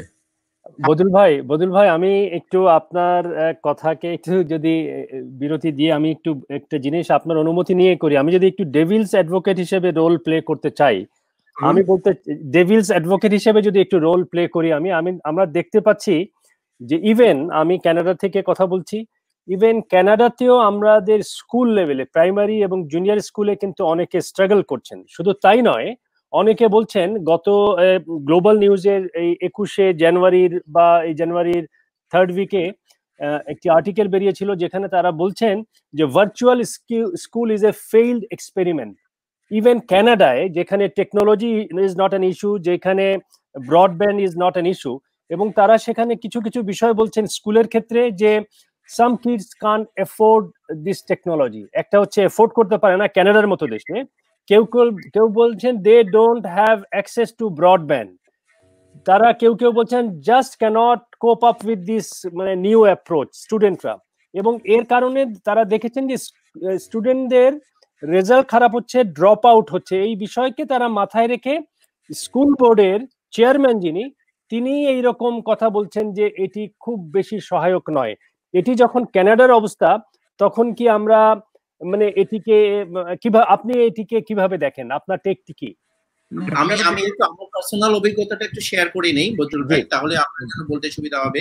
আমি যখন ক্লাস নিচ্ছিলাম, এই কোভিড-19 যখন শুরু হলো, তারপরে এই ক্লাস নিতে গিয়ে আমি আমার ছাত্রছাত্রীদেরকে অ্যাসাইনমেন্ট দিতে গিয়ে দেখেছি যে ওরা যখন অ্যাসাইনমেন্ট সাবমিট করছে, একটা নির্দিষ্ট সিস্টেমের ভিতরে অ্যাসাইনমেন্ট সাবমিট করতে যাচ্ছে, অনেকেই বলছে আমার ইন্টারনেট কানেক্টিভিটি নেই, অনেকে বলছে আমি আমার মোবাইল ফোন দিয়ে কাজ করছি, কেউ বলছে আমার হাতে ল্যাপটপ নেই, আমার এইখানে ইলেকট্রিসিটি প্রপারলি কাজ করছে না। So lots of things are দেয়ার। এই যে যখন এরকম বিষয়গুলো থাকে, তখন আসলে আপনি যখন একটি সিস্টেম চালু করবেন, তখন তো আমরা বিশ্ববিদ্যালয়ের কথা কি বলি, একদিন আমরা অন্য একটা কারণে, ধরেন একটা ঝড় ঝঞ্ঝার কারণে যদি 2-4 জন স্টুডেন্ট ক্লাসে না আসতে পারে, তাহলেও কিন্তু আমরা ক্লাসটা বন্ধ রাখি, যে বলি যে আচ্ছা সবাই আসতে পারেনি, কারণ ডিউ টু সাম রিজনস হরতাল হলে সবাই আসতে পারে না। এখন এই যে ডিজিটাল কারণে যদি কেউ একজন ক্লাসে অ্যাটেন্ড করতে না পারে, এবং ক্লাস অ্যাটেন্ডেন্সও ওখানেও তো একটা নাম্বার আছে, তো এই সবকিছু মিলিয়ে সেটা কতখানি আমাদের জন্য ইফেক্টিভলি আমরা। প্রশ্নটা অনেক জটিল, কিন্তু আমি সহজভাবে বলি। ব্যাপারটা যেটাকে আমরা বলি ডিজিটাল ডিভাইড। ডিজিটাল ডিভাইড কিভাবে হতে পারে? ডিজিটাল ডিভাইড হতে পারে একজন হয়তো ইন্টারনেট কানেক্টিভিটি নাই, তার জন্য কম্পিউটার নাই, একজন হয়তো কম্পিউটার নেই, ইন্টারনেট কানেক্টিভিটি নাই। তাহলে কত ধরনের ডিভাইড? একজনের ইন্টারনেট কানেক্টিভিটি নেই কিন্তু কম্পিউটার আছে, আরেকজনের কম্পিউটার ইন্টারনেট কানেক্টিভিটিও নাই, সে কিভাবে চলবে? তো আমি যেটা প্রমোট করি সেটা হচ্ছে যে ডিভাইস ইন্ডিপেন্ডেন্ট, মানে কি, যেটা আছে সেটাতে শিখতে হবে। ফর এক্সাম্পল, 2014 সনে ঢাকাতে আমাকে আমন্ত্রণ জানানো হয়েছিল ই লার্নিং সিম্পোজিয়ামে। আমি প্রধান বক্তা হিসেবে বলেছি। তখন এনায়েত খান সাহেব ছিলেন প্রজেক্ট ডিরেক্টর, পরে উনি শিক্ষা সচিব হলেন, এর আগে উনি আবার প্রাইম মিনিস্টারের ছিলেন, পিএস ছিলেন। তো ওখানে আবার ডক্টর জাফর ইকবাল ওখানে প্যানেলিস্ট ছিল আমার সাথে, তারপর আরো বেশ কয়েকজন অন্য ব্যক্তি। আমি বলেছিলাম এই যে পার্লামেন্ট টেলিভিশনটা বেশিরভাগ সময় হয়তো ব্যবহার করা হচ্ছে না, ওটাকে কেন এডুকেশন টেলিভিশন করা হয় না কেন? সরকার শুনেছে মনে হয়। এখন তো দেখছি আমারই কিছু ট্রেনিং, তো A2I এর ঢাকা ট্রেনিং কলেজের বা স্কুলের শিক্ষকরা এখন ওখানে ক্লাস দিচ্ছে। সম্ভব যে জিনিসটা পড়ে আছে, বাংলাদেশ পার্লামেন্ট টেলিভিশন এখন শুরু হয়ে গেছে। আরেকটা ব্যাপারটা হচ্ছে যে আমি তো কানাডাতে বেশ কিনোট দিতে গেছি, তো ব্যাপারটা এগুলো হচ্ছে মানুষের অজুহাত। এখন বললাম না কোভিড এর কারণে তাদের কোনো উপায় নেই, আমাদের কাছে আবার আসছে, এখন আর জিজ্ঞেস করে না অনলাইনে কি সম্ভব, বলে যে আমাকে পথ দেখাও। আজকে দেখুন বাংলাদেশের মতো দেশে, আমি তৃতীয় মাত্রায় বলেছি, বাংলাদেশের মতো দেশে অনেক ইন্টারনেট ইউজার, সবার সেলফোন আছে, মোটামুটি সবারই আছে। সেলফোনের মাধ্যমে আপনার পড়াটাকে, যদি আমি নতুন একটা বই লিখছি, এটার নাম হচ্ছে মাইক্রো লার্নিং। একটা ছাতার গোল কি, প্রোটেক্ট ইউ ফ্রম রেইন। প্রত্যেকটা স্পোক অফ দ্য ছাতা হচ্ছে একটা অবজেক্টিভ। একটা অবজেক্টিভ 2 থেকে 3 মিনিটের মধ্যে ভিডিওর মাধ্যমে পড়ানো যায়, সবই সম্ভব। তাহলে আমি নতুন বইটা করছি, এটা হচ্ছে মাইক্রো লার্নিং, এর আগামী বছরের প্রথমে এটা পাবলিশ হবে।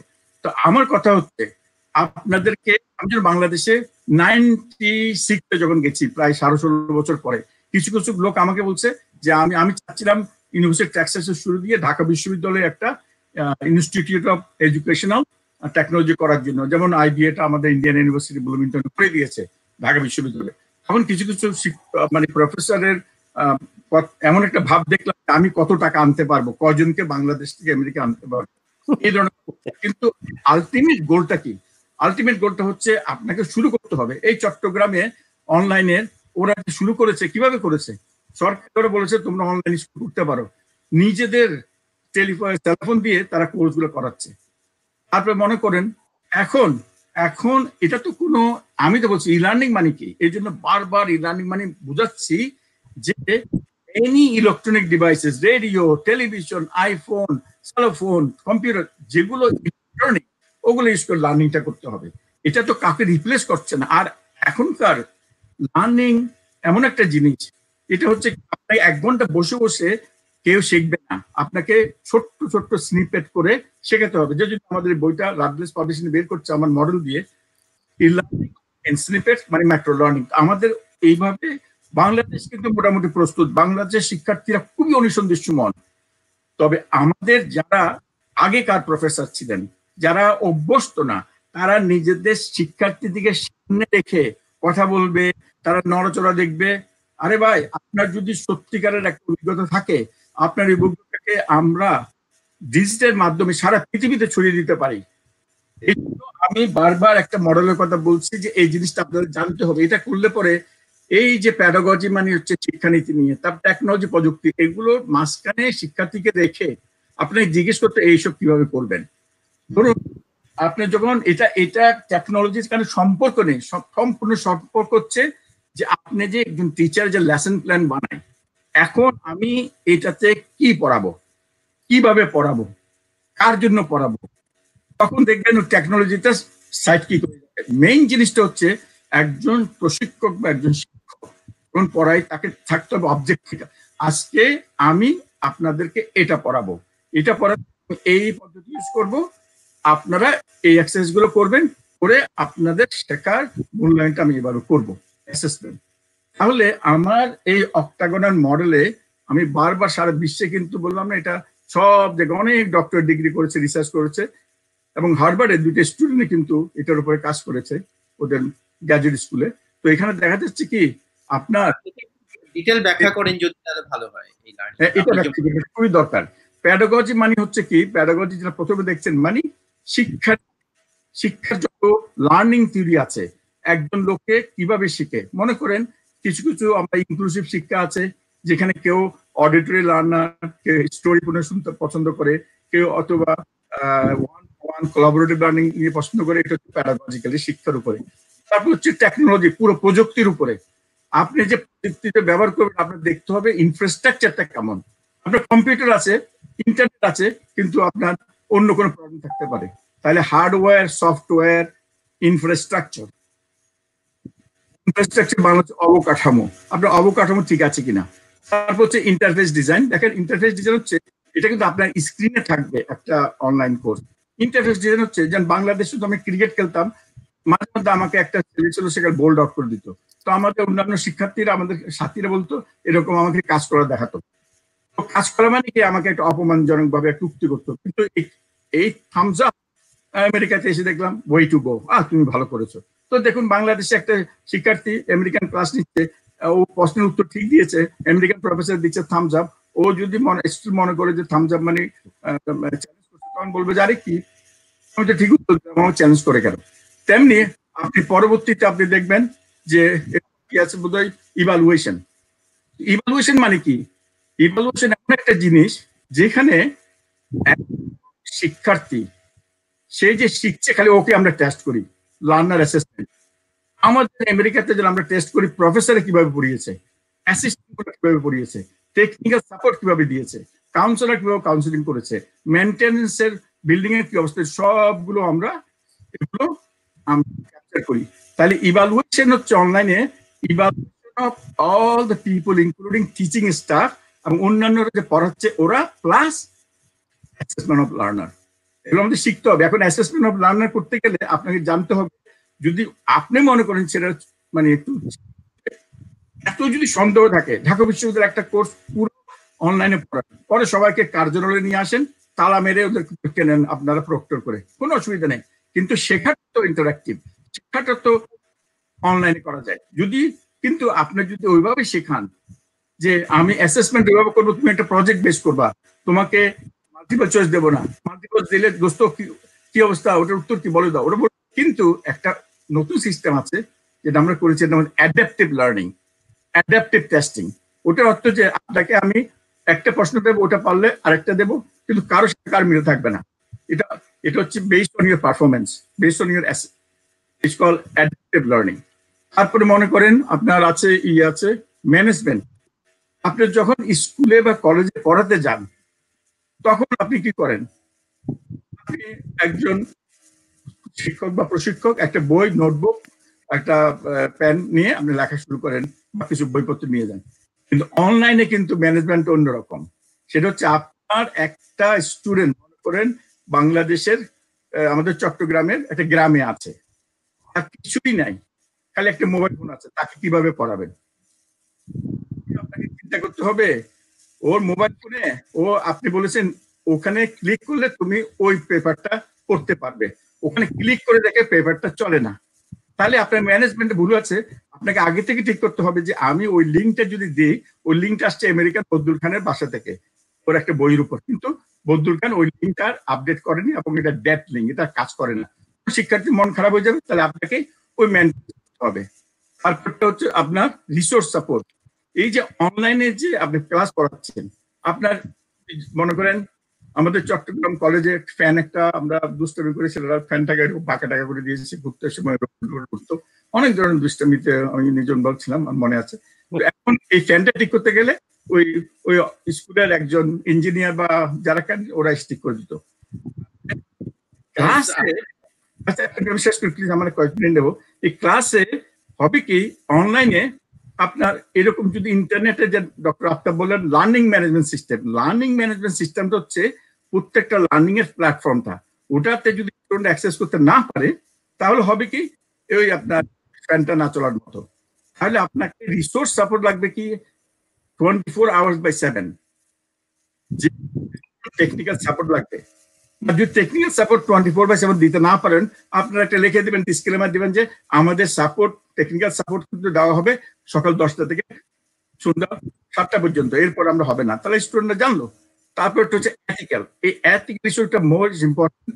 সেটা হচ্ছে কি, এথিক্যালটা হচ্ছে যে ডিভার্সিটি, জিওগ্রাফিক্যাল ডিভার্সিটি। আমি যদি ওয়াশিংটন ইউনিভার্সিটি থেকে, জর্জ ওয়াশিংটন ইউনিভার্সিটি থেকে 8টার দিকে যদি লাইভ একটা ক্লাস দিই, আমার একটা স্টুডেন্ট যদি হাওয়াই থাকে, এটা হবে সকাল 5টা, সকাল 5টায় উঠে সে আমার সাথে শিখতে চাইবে না। এটা জিওগ্রাফিক্যাল ডিভার্সিটি। এই জন্য আপনাকে নৈতিকভাবে প্রস্তুত হতে হবে।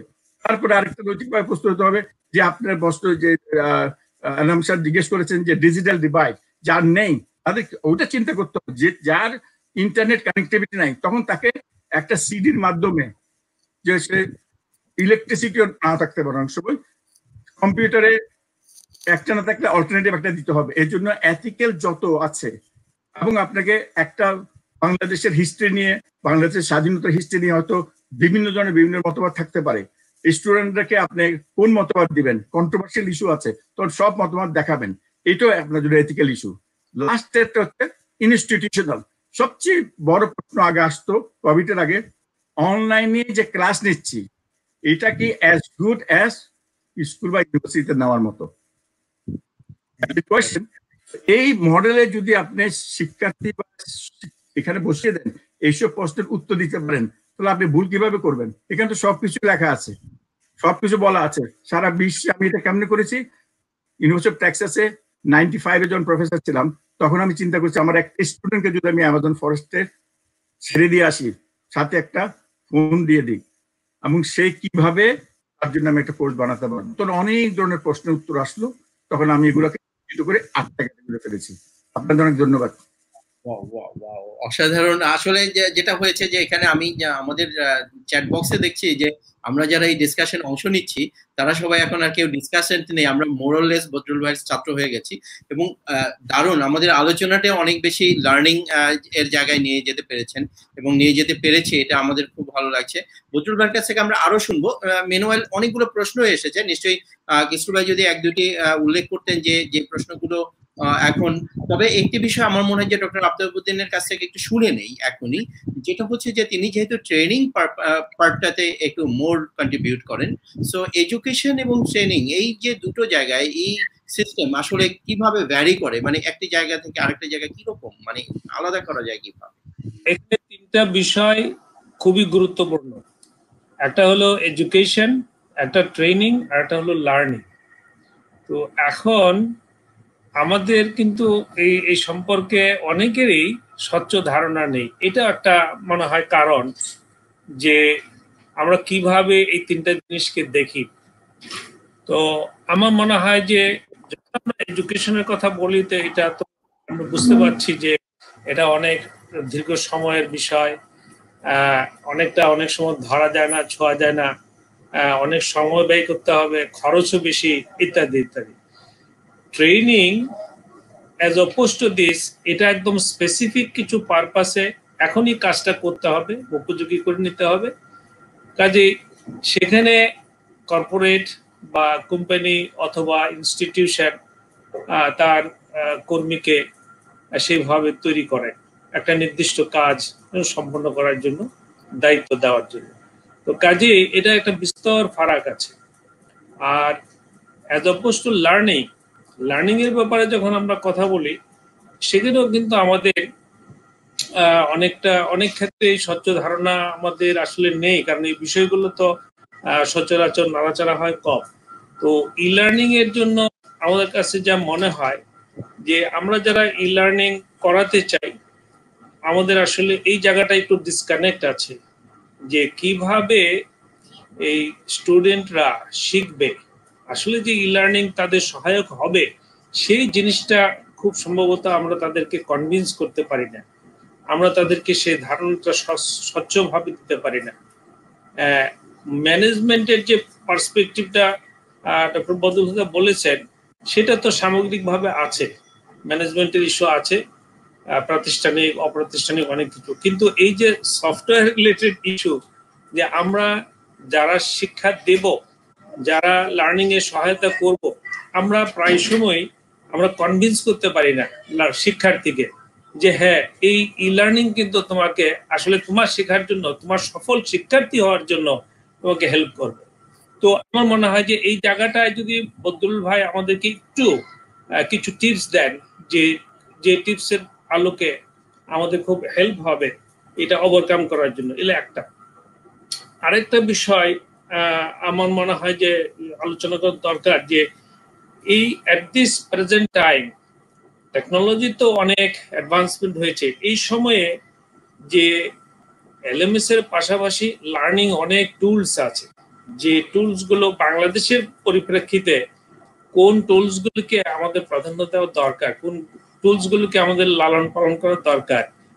আমার মনে হয় যে কস্টের দিকে চিন্তা করেও, সময়ের দিকে চিন্তা করেও, পরিবেশ কনটেক্সট সবগুলো বিবেচনা করে, যেহেতু দীর্ঘদিন ডক্টর বদরুল খান আমাদের বাংলাদেশের সন্তান, কাজে আমার মনে হয় যে ওনার খুব গুরুত্বপূর্ণ টিপস আমরা যদি কিছু পাই তাহলে হয়তো এই ক্ষেত্রে আমরা আরেকটু অগ্রসর হতে পারবো। তো এই দুটোই ছিল আমার আসলে এই মুহূর্তে বলা। Thank you. ধন্যবাদ ডক্টর আফতাবউদ্দিন আপনাকে। এবং একই সাথে আমরা একটু সেলিম হোসেনের কাছে আরো একবার যাই। সেলিম হোসেন, যেই বিষয়টি এতক্ষণ ধরে আলোচনা হচ্ছিল, এবং এইখানে শিক্ষক এবং ছাত্র দুইজনের কথাই কিন্তু এসছে, কখনো শিক্ষকের কথা, কখনো ছাত্রের কথা। এবং বদরুল ভাইয়ের কথা থেকে, ডক্টর বদরুল খানের কথা থেকে যে বিষয়টি খুব স্পষ্টভাবে এসেছে, সেটি হচ্ছে যে আসলে শিক্ষক কতটা প্রস্তুত এবং শিক্ষকই আসলে কতটা পারঙ্গম, সেটি একটি বড় ফ্যাক্টর। এবং সেই জায়গায় যখন এই প্রশ্নটি সামনে আসে, একজন শিক্ষক হিসাবে আপনাকেই যদি এই প্রশ্নটি করা হয়, তাহলে আপনি কিভাবে উত্তরটি দিবেন একটু যদি। ধন্যবাদ মিরন ভাই, এবং বদরুল খান স্যারকে আবারও ধন্যবাদ জানাচ্ছি। উনি চমৎকারভাবে ওনার যে অক্টাগোনাল মডেলটা চমৎকারভাবে আমাদের কাছে প্রেজেন্ট করলেন। একটা জিনিস এখানে মাথায় রাখেন, যে সকল প্রবলেমগুলোর কথা আমরা বলছি, বা যে সকল ইস্যুসগুলোর কথা আমরা বলছি, ইন্টারনেট কানেক্টিভিটি, ডিভাইস ইস্যুস, ঘরে বসে পাওয়া যায় না, একটু দূরে যেতে হয়, all these are structural issues, এবং these structural issues can be resolved only if we want. So প্রথম যে বিষয়টা হচ্ছে, স্যার যেটা প্রথমেই বলেছিলেন, যে it's all about our mindset. আমরা চাই কিনা। আমরা যদি চাই ইন্টারনেট কানেকশন ইমপ্রুভ করা সম্ভব, আমরা যদি চাই আমাদের ডিভাইস ইমপ্রুভ করা সম্ভব, আমরা যদি চাই ইন্টারনেট কানেকশন আমি ঘরে বসে পাচ্ছি না, ওকে আমি ছাদে যেয়ে করছি, সমস্যা তো নাই কোনো।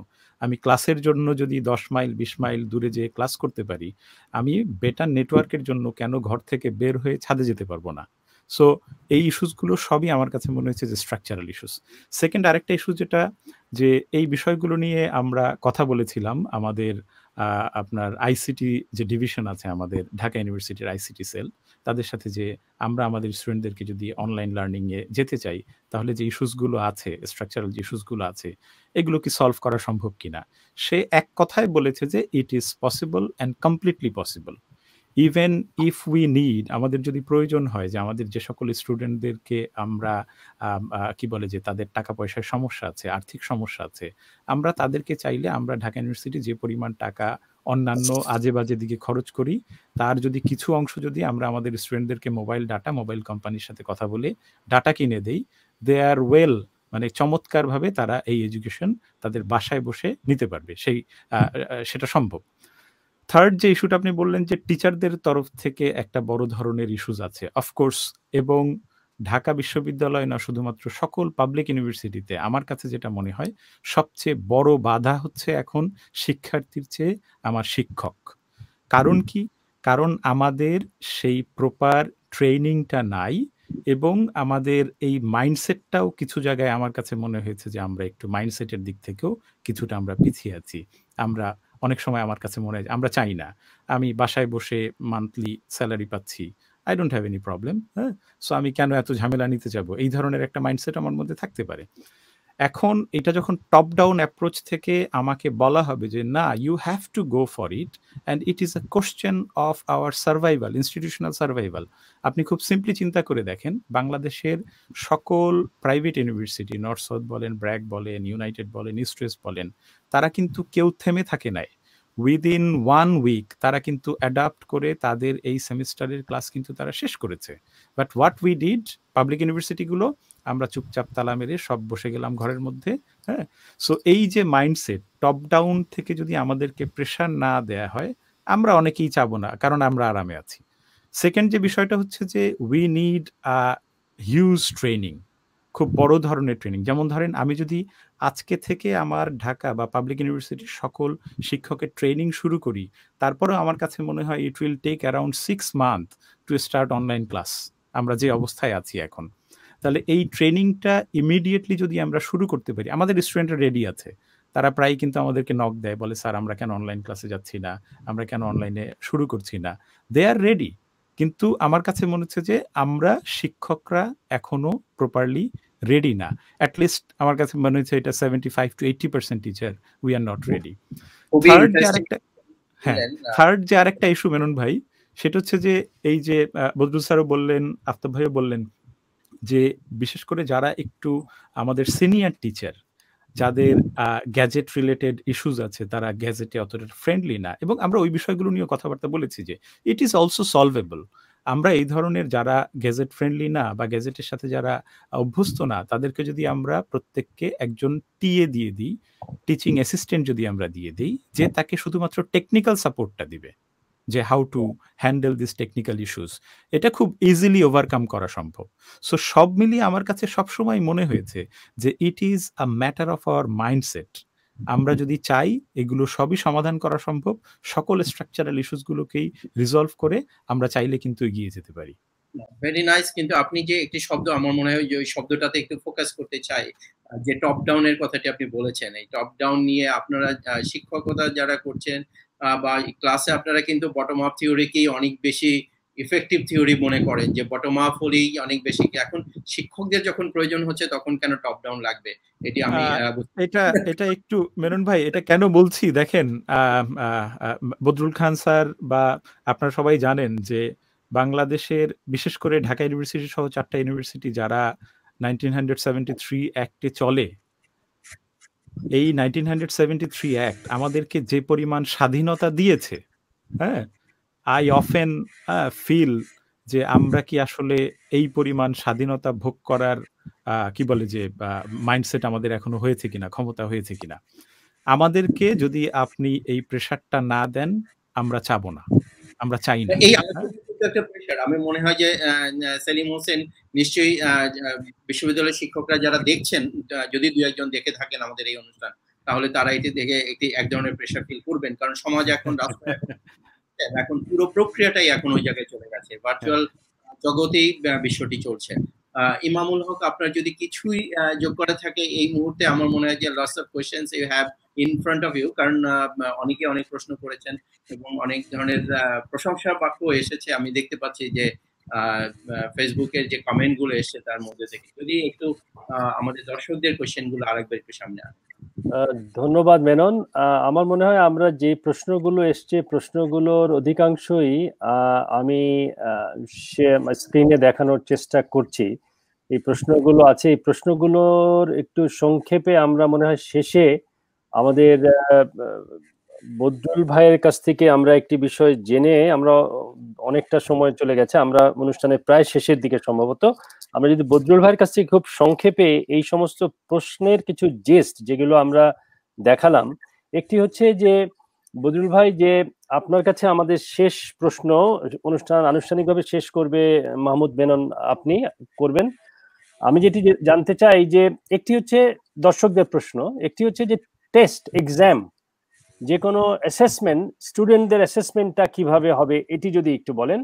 আর যেটি আমাদের সেলিম বলেছেন খুব গুরুত্বপূর্ণ বিষয় বাংলাদেশের প্রেক্ষাপটে, যে ছাত্ররা তৈরি আছে, সমস্যা হচ্ছে আমাদের শিক্ষকদের, আনফরচুনেটলি সমস্যা হচ্ছে আমাদের সিস্টেমে, আমাদের ইনস্টিটিউশনগুলো রেডি নয়, আমাদের শিক্ষকরা রেডি নয়, ছাত্ররা রেডি আছে।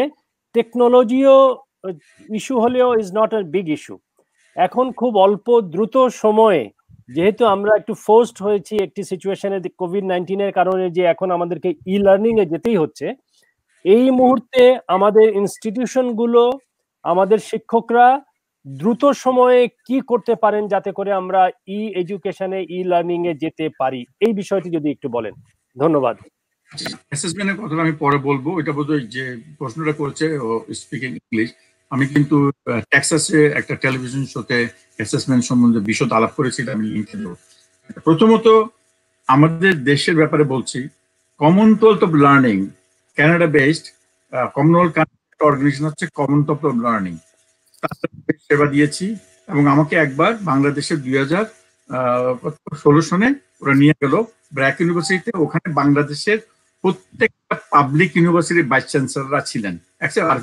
পরে আমার সাথে দেখা করছেন, উনি ছিলেন না, ভাইস চ্যান্সেলর ছিলেন। সব ইউনিভার্সিটির, পাবলিক ইউনিভার্সিটির উপাচার্যদেরকে আমি 2 দিন ব্যাপী ই লার্নিং এর এই মডেলটা ওনাদের দেখিয়েছি এবং বুঝিয়েছি যে আপনারা এখন থেকে এটা চিন্তা ভাবনা করেন। এবং মুন্নিশা, বিশেষ করে প্রফেসর আজাদ তখন ইউজিসি চেয়ারম্যান ছিলেন, ওনাকেও নিয়ে এসে কিভাবে, আমি চেয়েছি টপ থেকে ঠিক আসতে। এবং অ্যাকচুয়ালি আমি চাইনি, কমনওয়েলথ অফ লার্নিং এর যে প্রেসিডেন্ট, উনি আমাকে নিয়ে বাংলাদেশে ওনাদের এবং ইন্ডিয়ার 5টা ইউনিভার্সিটির ভাইস চ্যান্সেলরকে নিয়ে আসছিল। সবাইকে আমি 2 দিন ব্যাপী বুঝিয়েছি জিনিসটা কি। তাহলে 2016 সন থেকে অলরেডি আমার প্রস্তুতি আমরা করে নিয়েছি যে টপ থেকে আসতে হবে। পরবর্তীতে টেলিভিশন শোতে, মনীষার শোতে আদর্শ সাহেব বলেছেন যে অনলাইন ভার্চুয়াল অপরচুনিটি থাকবে, কিন্তু অ্যাকচুয়ালি তখন শুরু হয়নি, আর কোভিড এর কারণে এখন তো অ্যালাউ হচ্ছে। তাহলে প্রস্তুতিতে কিন্তু সরকারি নীতিমালা বা ঊর্ধ্বতন কর্মচারীদের বা কর্মকর্তাদের আদেশ বা নির্দেশ দিয়ে হবে না। একজনকে চিন্তা করতে হবে। যেমন জর্জ ওয়াশিংটন ইউনিভার্সিটিতে যখন আমি ডিরেক্টর ছিলাম, প্রফেসর ছিলাম, আমার স্টুডেন্টরা আসতো, বেশিরভাগই গ্র্যাজুয়েট স্টুডেন্টরা, ওদেরকে আমি বলতাম তোমরা অবসলিট তোমাদের স্টুডেন্টের কাছে, কারণ তোমাদের স্টুডেন্ট অলরেডি অ্যাডভান্স, আর তোমরা এখনো সে মানদাতে ক্লাসরুমে পড়াচ্ছ। তো তারা আসতো, শিখতে আসতো, তারা চেঞ্জ হতে পারবে। চেঞ্জ হতে হলে আপনার মাইন্ডসেটকে চেঞ্জ করতে হবে। একজন বয়স্ক বা একজন অনেক প্রবীণ একজন অধ্যাপকের অবশ্যই অনেকটা থাকবে, মানে না সূচক উত্তর থাকবে, কারণ এটার সাথে টেকনোলজির সাপোর্টটা, যেটা যে ভাই বললেন, সাইকোলজির প্রফেসর ভাই বললেন যে ওনাকে সহযোগিতা করতে হবে। কিন্তু একজন প্রবীণ শিক্ষকের, প্রফেসরের মধ্যে কিন্তু অনেক প্রাণবন্ত জিনিস আছে, ওনারও জানতে চাই। তো ওনাদেরকে ডোজ আস্তে আস্তে দিতে হবে যে আপনারা এটা করুন, আপনি এটা খুব ভালো বুঝাতে পারেন, এই ভিডিওটা আমরা দেখাবো। একজন লার্নিং ম্যানেজমেন্ট সিস্টেম চালু করতে কিছু টেকনিক্যাল স্কিল লাগে, তখন টেকনিক্যাল সাপোর্ট আসবে। ব্যাপারটা হচ্ছে জিনিসটা মানুষ পুরোপুরি বুঝে না। মানুষের একটা সার্বিকভাবে বুঝতে হবে যে জিনিসটা কি ভয়াবহ কিছু না। আমি গোলাপে সেই 2000 কত সনে লাল গোলাপে একটা টকে বলেছিলাম যে এটা কোনো ভয়াবহ কিছু না। তারপরেও বাংলাদেশের তৃতীয় মাত্রা ভয়াবহ, ই লার্নিং ভয়াবহ কিছু না। ই লার্নিং এমন একটা জিনিস যেটাতে আপনার মোবাইল ফোনে আপনি একটা ক্লিক করলে একটা কি শুনতে চাইলে শুনতে পারবেন। এটা তো একটা লার্নিং, যেটা লার্নিং এর জন্য তৈরি করা হয়। তাহলে আমাদেরকে প্রথমত সবাইকে বলতে হবে, আজকে কোভিড এর কারণে আমাকে আর মানুষকে বোঝাতে হচ্ছে না, ভাই আপনারা আসেন, দয়া করে আসেন, শেখেন না। তারা নিজেরাই শুরু করে দিয়েছে। তার ঊর্ধ্বতন নীতিমালা, ঊর্ধ্বতন কর্মকর্তার আদেশে আপনি করতে হবে, তার নিজে থেকে আসতে হবে। আপনি কি মিস করছেন না একজন একটা শিক্ষার্থী, আপনি যে জিনিসটা শেয়ার করতেন, যেটা পড়াতে কোনো আনন্দ পেতেন, আমি খুব আনন্দ পাই আমার শিক্ষার্থীদের সাথে সারাক্ষণ যোগ করি, আনন্দ করি, পড়াই, ওদের কাছ থেকে শিখে আমি মাঝে মাঝে অ্যাডভাইস করি, তেমনি আপনি হয়তো মিস করছেন। সেই কারণে তো চট্টগ্রাম অনলাইন স্কুলটা শুরু হয়েছে, ঢাকা অনলাইন স্কুল শুরু হয়েছে। ময়মনসিংহ শুরু হয়েছে, তারা শিক্ষকরা নিজেরা ভিডিও বানিয়ে ওরা দিচ্ছে। তাহলে আমাদের মধ্যে যে উদ্দীপনা, সেটার জন্য দরকার হচ্ছে নিজের থেকে আসতে হবে। এবং এখন আজকে যদি আপনি না পান, যে আমার তো এটা আজকে এই লাইভটা মনে করে অনেকে মিস করছে, মাত্র দেখছি 7 জন এখন আছে, অন্যরা তো ঘুমিয়ে গেছে, অন্যরা তো পরবর্তীতে এটা যখন আমরা রেকর্ডিং এ রাখবো অন্যরা দেখতে পারবে। সিনক্রোনিস হচ্ছে একসাথে শোনা, অ্যাসিনক্রোনাস হচ্ছে এনি টাইম। তো আমাদের প্রত্যেকটা জিনিস যদি এভাবে তৈরি করি, ভালো ভালো জিনিসগুলো এক জায়গায় রেখে দেবো, যখন দরকার তখন ওটা আমরা শিখবে। ইলেকট্রিসিটি দরকার না, তাহলে ইলেকট্রিসিটি না থাকলে তুমি তোমার মোবাইল ফোনে ওটা শোনো। তাহলে আপনাকে সবচেয়ে বেশি চিন্তা করতে হবে যে আপনারা চাইবেন কম, আপনাদের চাহিদাটা একটু বেশি মনে হয় আমাদের। কারণ বলে যে আমার তো এটা নাই, আমার তো কম্পিউটার নেই। আপনার যা আছে তা নিয়ে আপনাকে এটাতে এগিয়ে যেতে হবে। মনে করেন এখন ইলেকট্রিসিটি না থাকলে তাহলে ঘুমান, চুপচাপ থাকেন। পরবর্তীতে যদি আপনার কম্পিউটারে বলে যে আমার ইন্টারনেট কানেক্টিভিটি নাই, সিডি তো আপনি ডাউনলোড করে রাখেন আগে থেকে, বা একটা পরে ওটাতে শুনেন। ব্যাপারটা হচ্ছে সম্পূর্ণ আপনার মন মানসিকতা। আপনি কি আজকালকার যমুনায়, এখন আমার মনে আছে একজনকে বলেছিলাম যে আপনি এটিএম থেকে টাকা তুলেন, বলে আমি এটিএম বিশ্বাস করি না। টাকা যখন আসে তাও একজন বিশ্বাস করে না যে টাকাটা রিয়েল কিনা, কারণ উনি লাইন ধরে টাকা তুলবেন, সাইন করবেন, ওই অভ্যাস হয়ে গেছে। তাহলে আমাদের মন মানসিকতাকে চেঞ্জ করতে হবে, এবং এই মন মানসিকতার কারণে আপনি তো পিছিয়ে যাবেন। এই জন্য তুমি 2004 সনে সেই প্রথম আলোতে বলেছি প্রযুক্তি গ্রহণের দ্বিধা করলে দেশ পিছিয়ে যাবে। সত্যি আজকালকার যুগ হচ্ছে এইভাবে চলে যাচ্ছে, সোজায় চলে যাচ্ছে, আপনি প্যারালাল যাচ্ছে। আপনি যদি প্যারালাল থাকতে না পারেন আপনি পিছিয়ে যাবেন।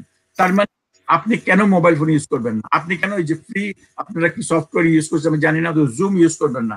যদি একজন কিছু করতে চান, আপনার চেহারাই যদি দেখাতে চান, ফেসবুকে তো আপনি দেখাচ্ছেনই, ইউজ তো ঠিকই করছেন, কিন্তু লেখাপড়ার ব্যাপারে আপনার এই অনীহা। লেখাপড়া শিক্ষার জন্য এত অনীহা। আপনি কি পেশাগত টাকা পয়সার জন্য কি শিক্ষা জীবনে এসেছেন, শিক্ষকতার জীবনে এসেছেন? আমার মনে হয় না, কারণ ওই ওই ওই এরিয়াতে এত বেশি পয়সা পাওয়া যাবে না। তাহলে আপনি নিজে থেকে, আমার শিক্ষার্থীদের মিস করছি, আমি ওদেরকে নিয়ে একটা স্টোরি সবসময় বলতাম যে আমি কাজ করা মানে ক্রিকেট খেললে বোল্ড আউটটাম সবাই হাসতো, এটা তো করি।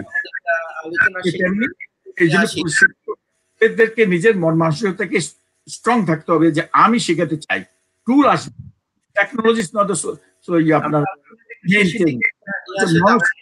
মনোবৃত্তিটা আপনি শেখাতে চান কিনা, আপনি কি চান কিনা যে আপনার শিক্ষার্থীরা আপনার কাছ থেকে আপনি যে ডিসসার্ভিস করবেন। যেমন আপনি মুখোশ না পড়ে এখন করোনা ভাইরাসে বেড়ে গেছেন, এখন আপনার লাগেনি কিন্তু আপনাকে আরেকজনকে লাগিয়ে দিয়েছেন। আমার কাছে আপনি একজন মার্ডার, কিন্তু আপনি আরেকজনকে দিয়েছেন, আপনি চুপে আপনি চলে গেছেন। তেমনি আপনি যদি আধুনিক প্রযুক্তি গ্রহণ করে যদি আপনার শিক্ষার্থীদের শিক্ষা না দেন, তাহলে আপনি এই শিক্ষার্থীদেরকে আজকালকার প্রস্তুত করছেন না। এই জন্য আপনি আপনার কাছে, আপনার আত্মীয় স্বজনের কাছে এবং সারা পৃথিবীর কাছে দায়ী থাকবেন। কারণ আজকালকার জীবনে এখানে তো দেখেছেন, আমরা ঘর থেকে কাজ করছি, আমার ওয়াইফ ঘর থেকে কাজ করছে, ডিজিটাল ওয়ার্ল্ডে কোথাও যেতে হয় না, এখানে কাজ করতে হয়। এইভাবে যদি আপনি প্রস্তুত না করেন, ই লার্নিং হচ্ছে ডিজিটাল ওয়ার্ল্ডে কাজ করার প্রধান মেরুদণ্ড। ধন্যবাদ। আমরা একটু একেবারেই আলোচনার শেষ পর্যায়ে চলে এসেছি। আমি তিনজনের কাছেই একটি প্রশ্ন করব। সেই প্রশ্নটির আগে একজন দর্শকের যদি একটি প্রশ্ন ছিল যে অ্যাসেসমেন্ট সিস্টেমে এটি একটি ইংরেজিতে যদি একটু বজলুল ভাই যদি বলতেন তাহলে ওনার জন্য বুঝতে সুবিধা হতো। উনি মনে হয় নন বেঙ্গলি স্পিকার। আচ্ছা, আমি বুঝতে like I said, assessment, okay, we say evaluation. Evaluation includes both assessment of learners, that means students, examination, and then evaluation of who is teaching, who is providing technical support, and also who is providing the design of the courses. So online assessment for the students, you can question that how do we know how to do the assessment. For the assessment purposes, you can have different methods. One is online testing. That could be if you can do adaptive testing, that there will be pool of questions. There will be maybe hundreds of questions. So there are every domain, there are 3 questions, highest, difficult, mediocre, easier. So if you can outline them, and then computer will do randomize, will take the most difficult question for that domain. If you can get that answer, then it will drop that domain, go to the next domain. The next domain, if this question is the simplest one you get, but the person get it right, then give you the mediocre. but students struggle. Then go back and give more and more questions. So it is called adaptive testing. You can introduce that. However, testing is not important, learning it is. Make the learning collaborative. The students can learn from each other. Make the testing individual. How? You can have project-based. Project-based, make a relationship to the discussion forum. Develop a relationship between your students. You know how the students are progressing. Just don't test him at the end of the semester. Give little, and then you develop a relationship. Online is the best way to develop a relationship without talking to the student in person. So that is give project-based, problem-based. You know, don't give like multiple choice, true, false, they will call each other. But if you do adaptive, that no chances. Now, if you have, like Indira Gandhi Open University, you know, where I was there, so they have thousands, even Subhash Bose on Unmukta Vishwavidyalaya in Kolkata. You know, I've been to all these places. So what I tell them always is this: if you do have to make sure the students are actually taking the test, then learning is online. But when the test, they can come to a place, a central place, and take the test. Or at George Washington University for my master's students, when they do a project, I would tell, okay, you should get someone as your supervisor.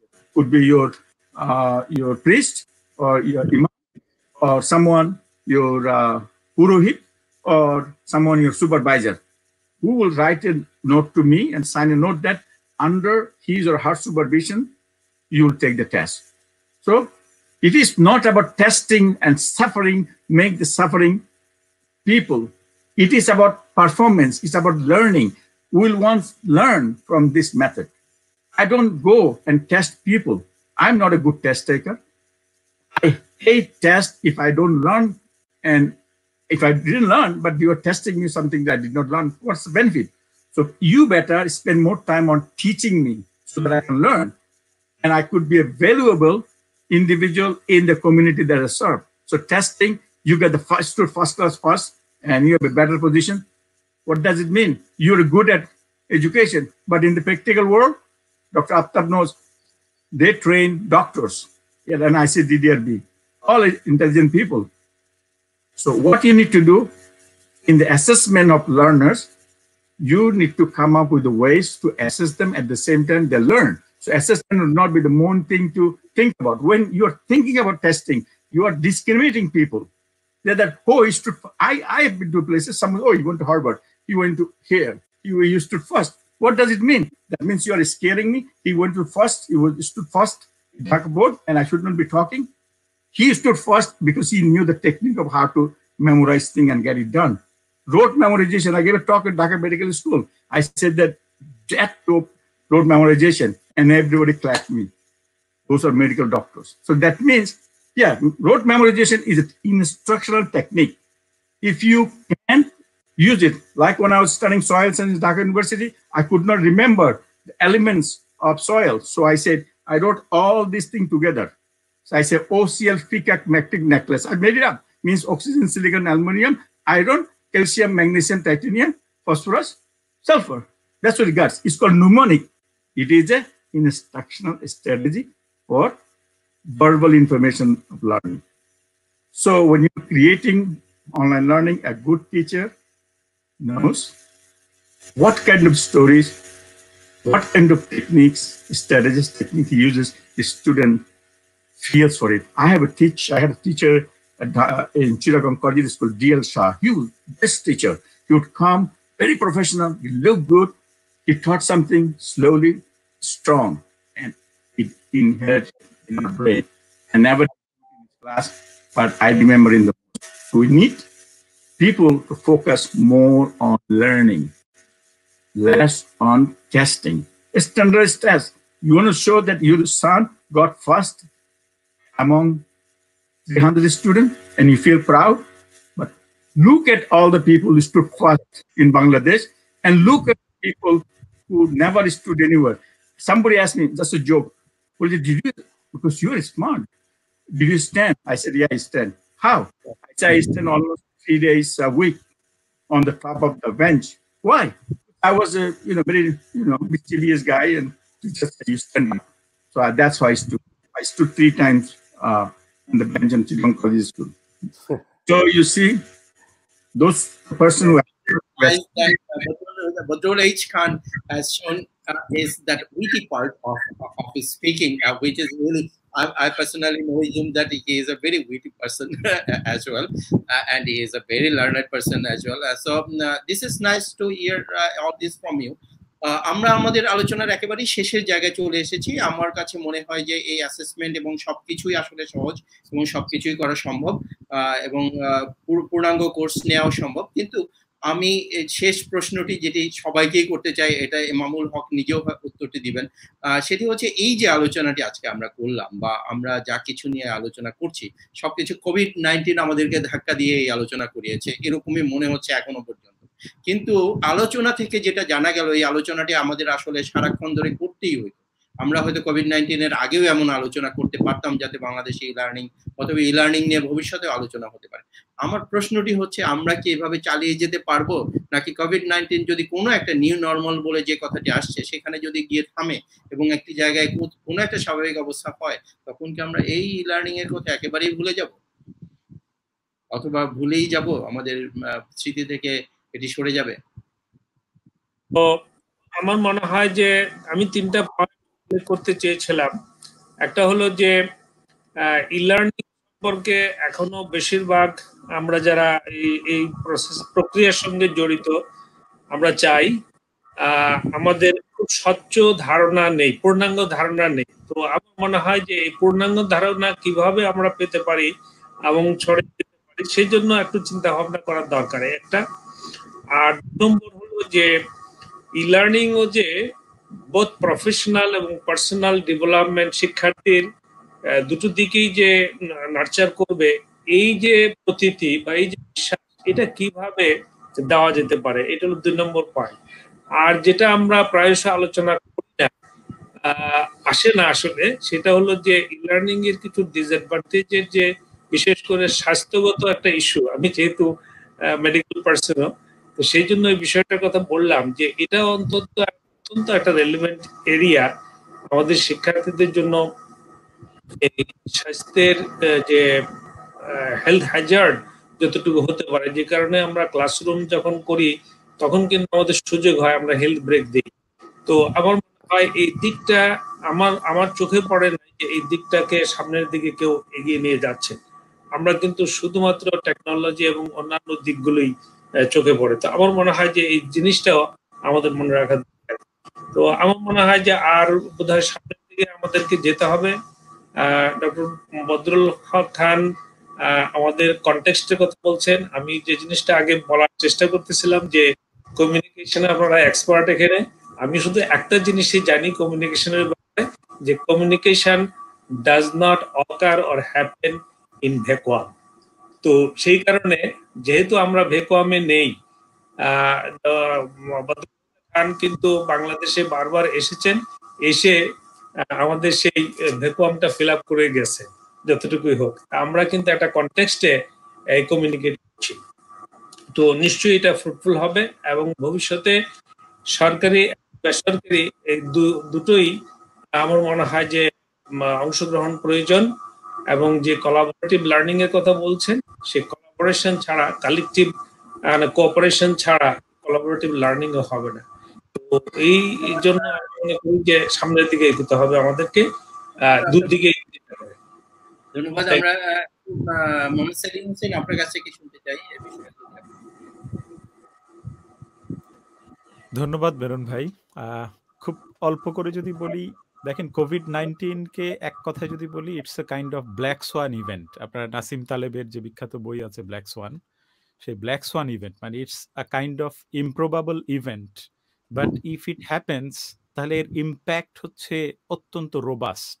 এবং আমরা সেটাই দেখছি যে আপনি যদি দেখেন 31শে ডিসেম্বরের আগ পর্যন্ত পৃথিবীর কোনো মানুষ কল্পনা করতে পারে নাই যে তারা আজকে এই ধরনের একটা পরিস্থিতিতে থাকবে, বা অথবা যে এই যে প্রবাবিলিটি আজকে যে ধরনের ইস্যুর মধ্যে তারা আছে, it was highly improbable before December 31st, 2019. তাহলে এই ইমপ্রবাবল ইভেন্ট বা কোভিড-19 আমাদের জীবনকে কিন্তু মারাত্মকভাবে এফেক্ট করেছে। তার মানে কি যে জীবন আগে যেরকম ছিল এখন আর সেরকম থাকবে না। এটাই স্বাভাবিক। এখন আমরা যদি এর সাথে প্রপারলি অ্যাডজাস্ট করতে না পারি তাহলে আমরা পিছিয়ে যাব। আর যদি আমরা প্রপারলি অ্যাডজাস্ট করতে পারি তাহলে আমরা এর সাথে সারভাইভ করে যাব। সো এই ই-লার্নিং হচ্ছে এমন একটা টুল যার মাধ্যমে আমরা এটার সাথে অ্যাডজাস্ট করার মতো আমাদের কাছে একটা চমৎকার হাতিয়ার। আপনি সেকেন্ড আরেকটা যে ইস্যু বলেছেন যে আমরা কি যখন নরমাল কোনো পরিস্থিতি ভ্যাকসিন আবিষ্কার হয়ে যাবে, হ্যাঁ, আগের পরিস্থিতিতে ফিরে যাব তখন কি আমরা ই-লার্নিংকে বাদ দিয়ে দেব কিনা? হ্যাঁ? অনেক ইউনিভার্সিটি বা অনেক কি বলে যে যারা এডুকেশনাল এক্সপার্ট তারা কিন্তু বলছে যে আমরা এখন পাশাপাশি রেগুলার লার্নিং এর পাশাপাশি এই লার্নিংটাকেও রাখবো, কারণ এইটা আমাকে একটা নতুন অপরচুনিটি দিয়েছে। সুতরাং আমার ভিউটা যদি এইরকম হয়, ইট ইজ অ্যানাদার অপরচুনিটি, আর একটা গ্রেট অপরচুনিটি যার মাধ্যমে আমি আমার হরাইজনটাকে আরো এক্সপান্ড করতে পারি। আমি যদি এই অ্যাঙ্গেল থেকে যদি দেখি তাহলে কিন্তু ই লার্নিংকে আমি সারা জীবনই আমার সাথে কিন্তু রেখে দিতে পারবো এবং এতে মানব জাতি বেনিফিটেড হবে, লুজার হওয়ার চেয়ে। থার্ড যে পয়েন্টটা যেটা আফতাব ভাই খুব চমৎকারভাবে উঠালেন সেটা হচ্ছে যে আমি যেটা প্রথম দিকে বলেছিলাম যে এডুকেশনের তো মূল উদ্দেশ্য শুধুমাত্র আমাদেরকে টেকনিক্যাল লার্নিং শেখানো বা ইস্যুস এইগুলো শেখানো তা না, এর অনেক ম্যানিফেস্ট ফাংশনও আছে, যেমন সোশিয়ালাইজেশন, আমাদের ভ্যালু লার্নিং, এই ধরনের বিভিন্ন ধরনের সফট স্কিল ডেভেলপমেন্টে কিন্তু এডুকেশন আমাদেরকে হেল্প করে। এখন আমাদেরকে এই মাঝামাঝি কোনো একটা পরিস্থিতিতে আসতে হবে যেখানে আমি প্রাইমারি এডুকেশনে বা সেকেন্ডারি এডুকেশনে আমি কিভাবে এই বিষয়গুলোকে ইনকর্পোরেট করব, আমার সোশ্যালাইজেশন কিভাবে এফেক্টেড হবে, আমার পিয়ার রিলেশন কিভাবে আমি বিল্ড আপ করব, আমার ভ্যালু ডেভেলপমেন্ট কিভাবে হবে, আমার প্যাট্রিয়টিজম কিভাবে ডেভেলপ হবে, এই যে বিষয়গুলোকে ইনকর্পোরেট করার জন্য আমি কোন জায়গাটাকে বেছে নিব, এটা তো টার্সিয়ারি লেভেলে এসে এটা অনেক ক্ষেত্রে হয় না। সো আমি প্রাইমারি এডুকেশন সেকেন্ডারি এডুকেশনে কিভাবে এই বিষয়গুলো নিয়ে কাজ করব, ই লার্নিং এর পাশাপাশি সেই জিনিসটা, এই বিষয়গুলোকে আমাদেরকে মাথায় রাখতে হবে এবং সেই বিষয়গুলো নিয়ে লং টার্মে আমাদেরকে চিন্তা ভাবনা করে আরো পলিসি মেকিং এর দিকে আমাদেরকে আস্তে আস্তে ধীরে ধীরে যেতে হবে। আমি আগামী সপ্তাহের এই বৃহস্পতিবারে নেটোর কনফারেন্সে একটা কিনোট দিচ্ছি অনলাইনে এবং ইউনিভার্সিটি অফ টেক্সাস এর সাথে অর্গানাইজ করছে একটা ওয়েবিনার, তো খান একাডেমির সলমান খানও আসতে পারে, তো আমরা এটা আলাপ করব। তো আমি আপনাদেরকে আমন্ত্রণ জানাবো ফেসবুকের মাধ্যমে। তো আজকের অনুষ্ঠানটা খুব প্রাণবন্ত লেগেছে আমার কাছে, কারণ আমাকে বেশ কিছু আমার বাংলা ভাষায় আমি যদি চাট গিয়ে বলতে পারতাম বাজে আপনি যে ভালো লাগতো বাড়ি সিটাঙ্গি মধ্যে আই চিটাঙের মধ্যে জ্ঞান বাহন লইয়ে নেয়, জ্ঞান বাহন লইয়ে নেয় চিটাঙের মধ্যে আমি চার্গে ব্যাগ কল ভালোবাসি ভাই বোন কলের এই চিটাঙের মধ্যে যাইয়ে না ব্যাগ করে মধ্যে বুঝায় জ্ঞান বাহন কি, জ্ঞান বাহন হচ্ছে নলেজ ক্যারিয়ার।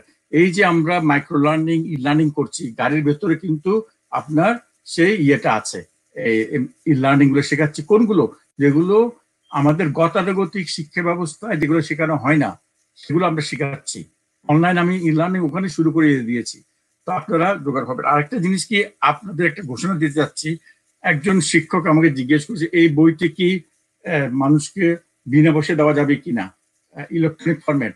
ইনশাল্লাহ আজকের এর মাধ্যমে আমি ঘোষণা করছি সম্পূর্ণ বিনামূল্যে এই বইটি আমি এই সপ্তাহের মধ্যে আমি একটু ব্যস্ত আছি, এক সপ্তাহের মধ্যে আমি সবার কাছে এটা ই লার্নিং এ আপনাদের যে মানে আপনাদের একটু ইয়ে করে দিই, প্লাগ ইন করে দিই। মেনন ভাইয়ের হচ্ছে ইয়ের নামটা অপরিচয় না, এবং ইয়ের এনএম ভাইয়ের রেডিওর মাধ্যমে ঘোষণা দিলাম এই বইটি আমি শপথ করিতেছি যে আপনাদের কাছে বিনামূল্যে ইলেকট্রনিক ভার্সনটা দিয়ে দেব। এটা যদিও বা সেকেন্ড এডিশনটা বের হবে অনেক পরিসরে, এটা আপনাদের জন্য উপহার এই অনুষ্ঠানের মাধ্যমে। আমার তো ভাই আর কিছু এমন কিছু বলার কিছু নেই। আমি ই লার্নিং আমার ওয়েবসাইট হচ্ছে bodrulkhan.com। bodrulkhan.com এ একটা জিনিস আছে, when passion becomes profession life is no longer boring, when passion becomes profession life is no longer boring. My profession and passion is e-learning. আমি সারাক্ষণ এই ই লার্নিং নিয়ে চিন্তা ভাবনা করি। আমার জন্য দোয়া করবেন, আমি যেন আরো ভালোভাবে সারা বিশ্বের কাছে এই যে জ্ঞান বাহনটি, এই জ্ঞান বাহনটি আমি প্যালেস্টাইন বলেন, সুইডেন বলেন, সব দেশের টকে এটা দেখাচ্ছি। জ্ঞান বাহনটা কি? জ্ঞান মিনস নলেজ, বাহন মিন ক্যারিয়ার, নলেজ ক্যারিয়ার। এবং এই জ্ঞান বাহনটা সম্পূর্ণ মাঝখানে আপনার এই অক্টাগনটা দিয়ে প্রত্যেকটা কোর্স আমরা ডিজাইন করি। ঠিক মতো লাগাতে পারছি না, আচ্ছা এইভাবে দিব। এখন ব্যাপারটা হচ্ছে কি, আমার জন্য দোয়া করবেন, একটা কেন দোয়া করবেন, আমি কিন্তু খালি বাংলাদেশের জন্য না, আমি হচ্ছে লেখাপড়া সবার জন্য উন্নত হয়। আমি যদি ভালো করতে পারি তাহলে বাংলাদেশের একটা সন্তান এই ফিল্ডে ভালো করছে, এটার জন্য আপনারা আমার জন্য দোয়া করবেন। এখন আমার কথাকে বিশ্বাস করলো না করলো তো আসে যায় না, আমার কাজ আমি করে যাব।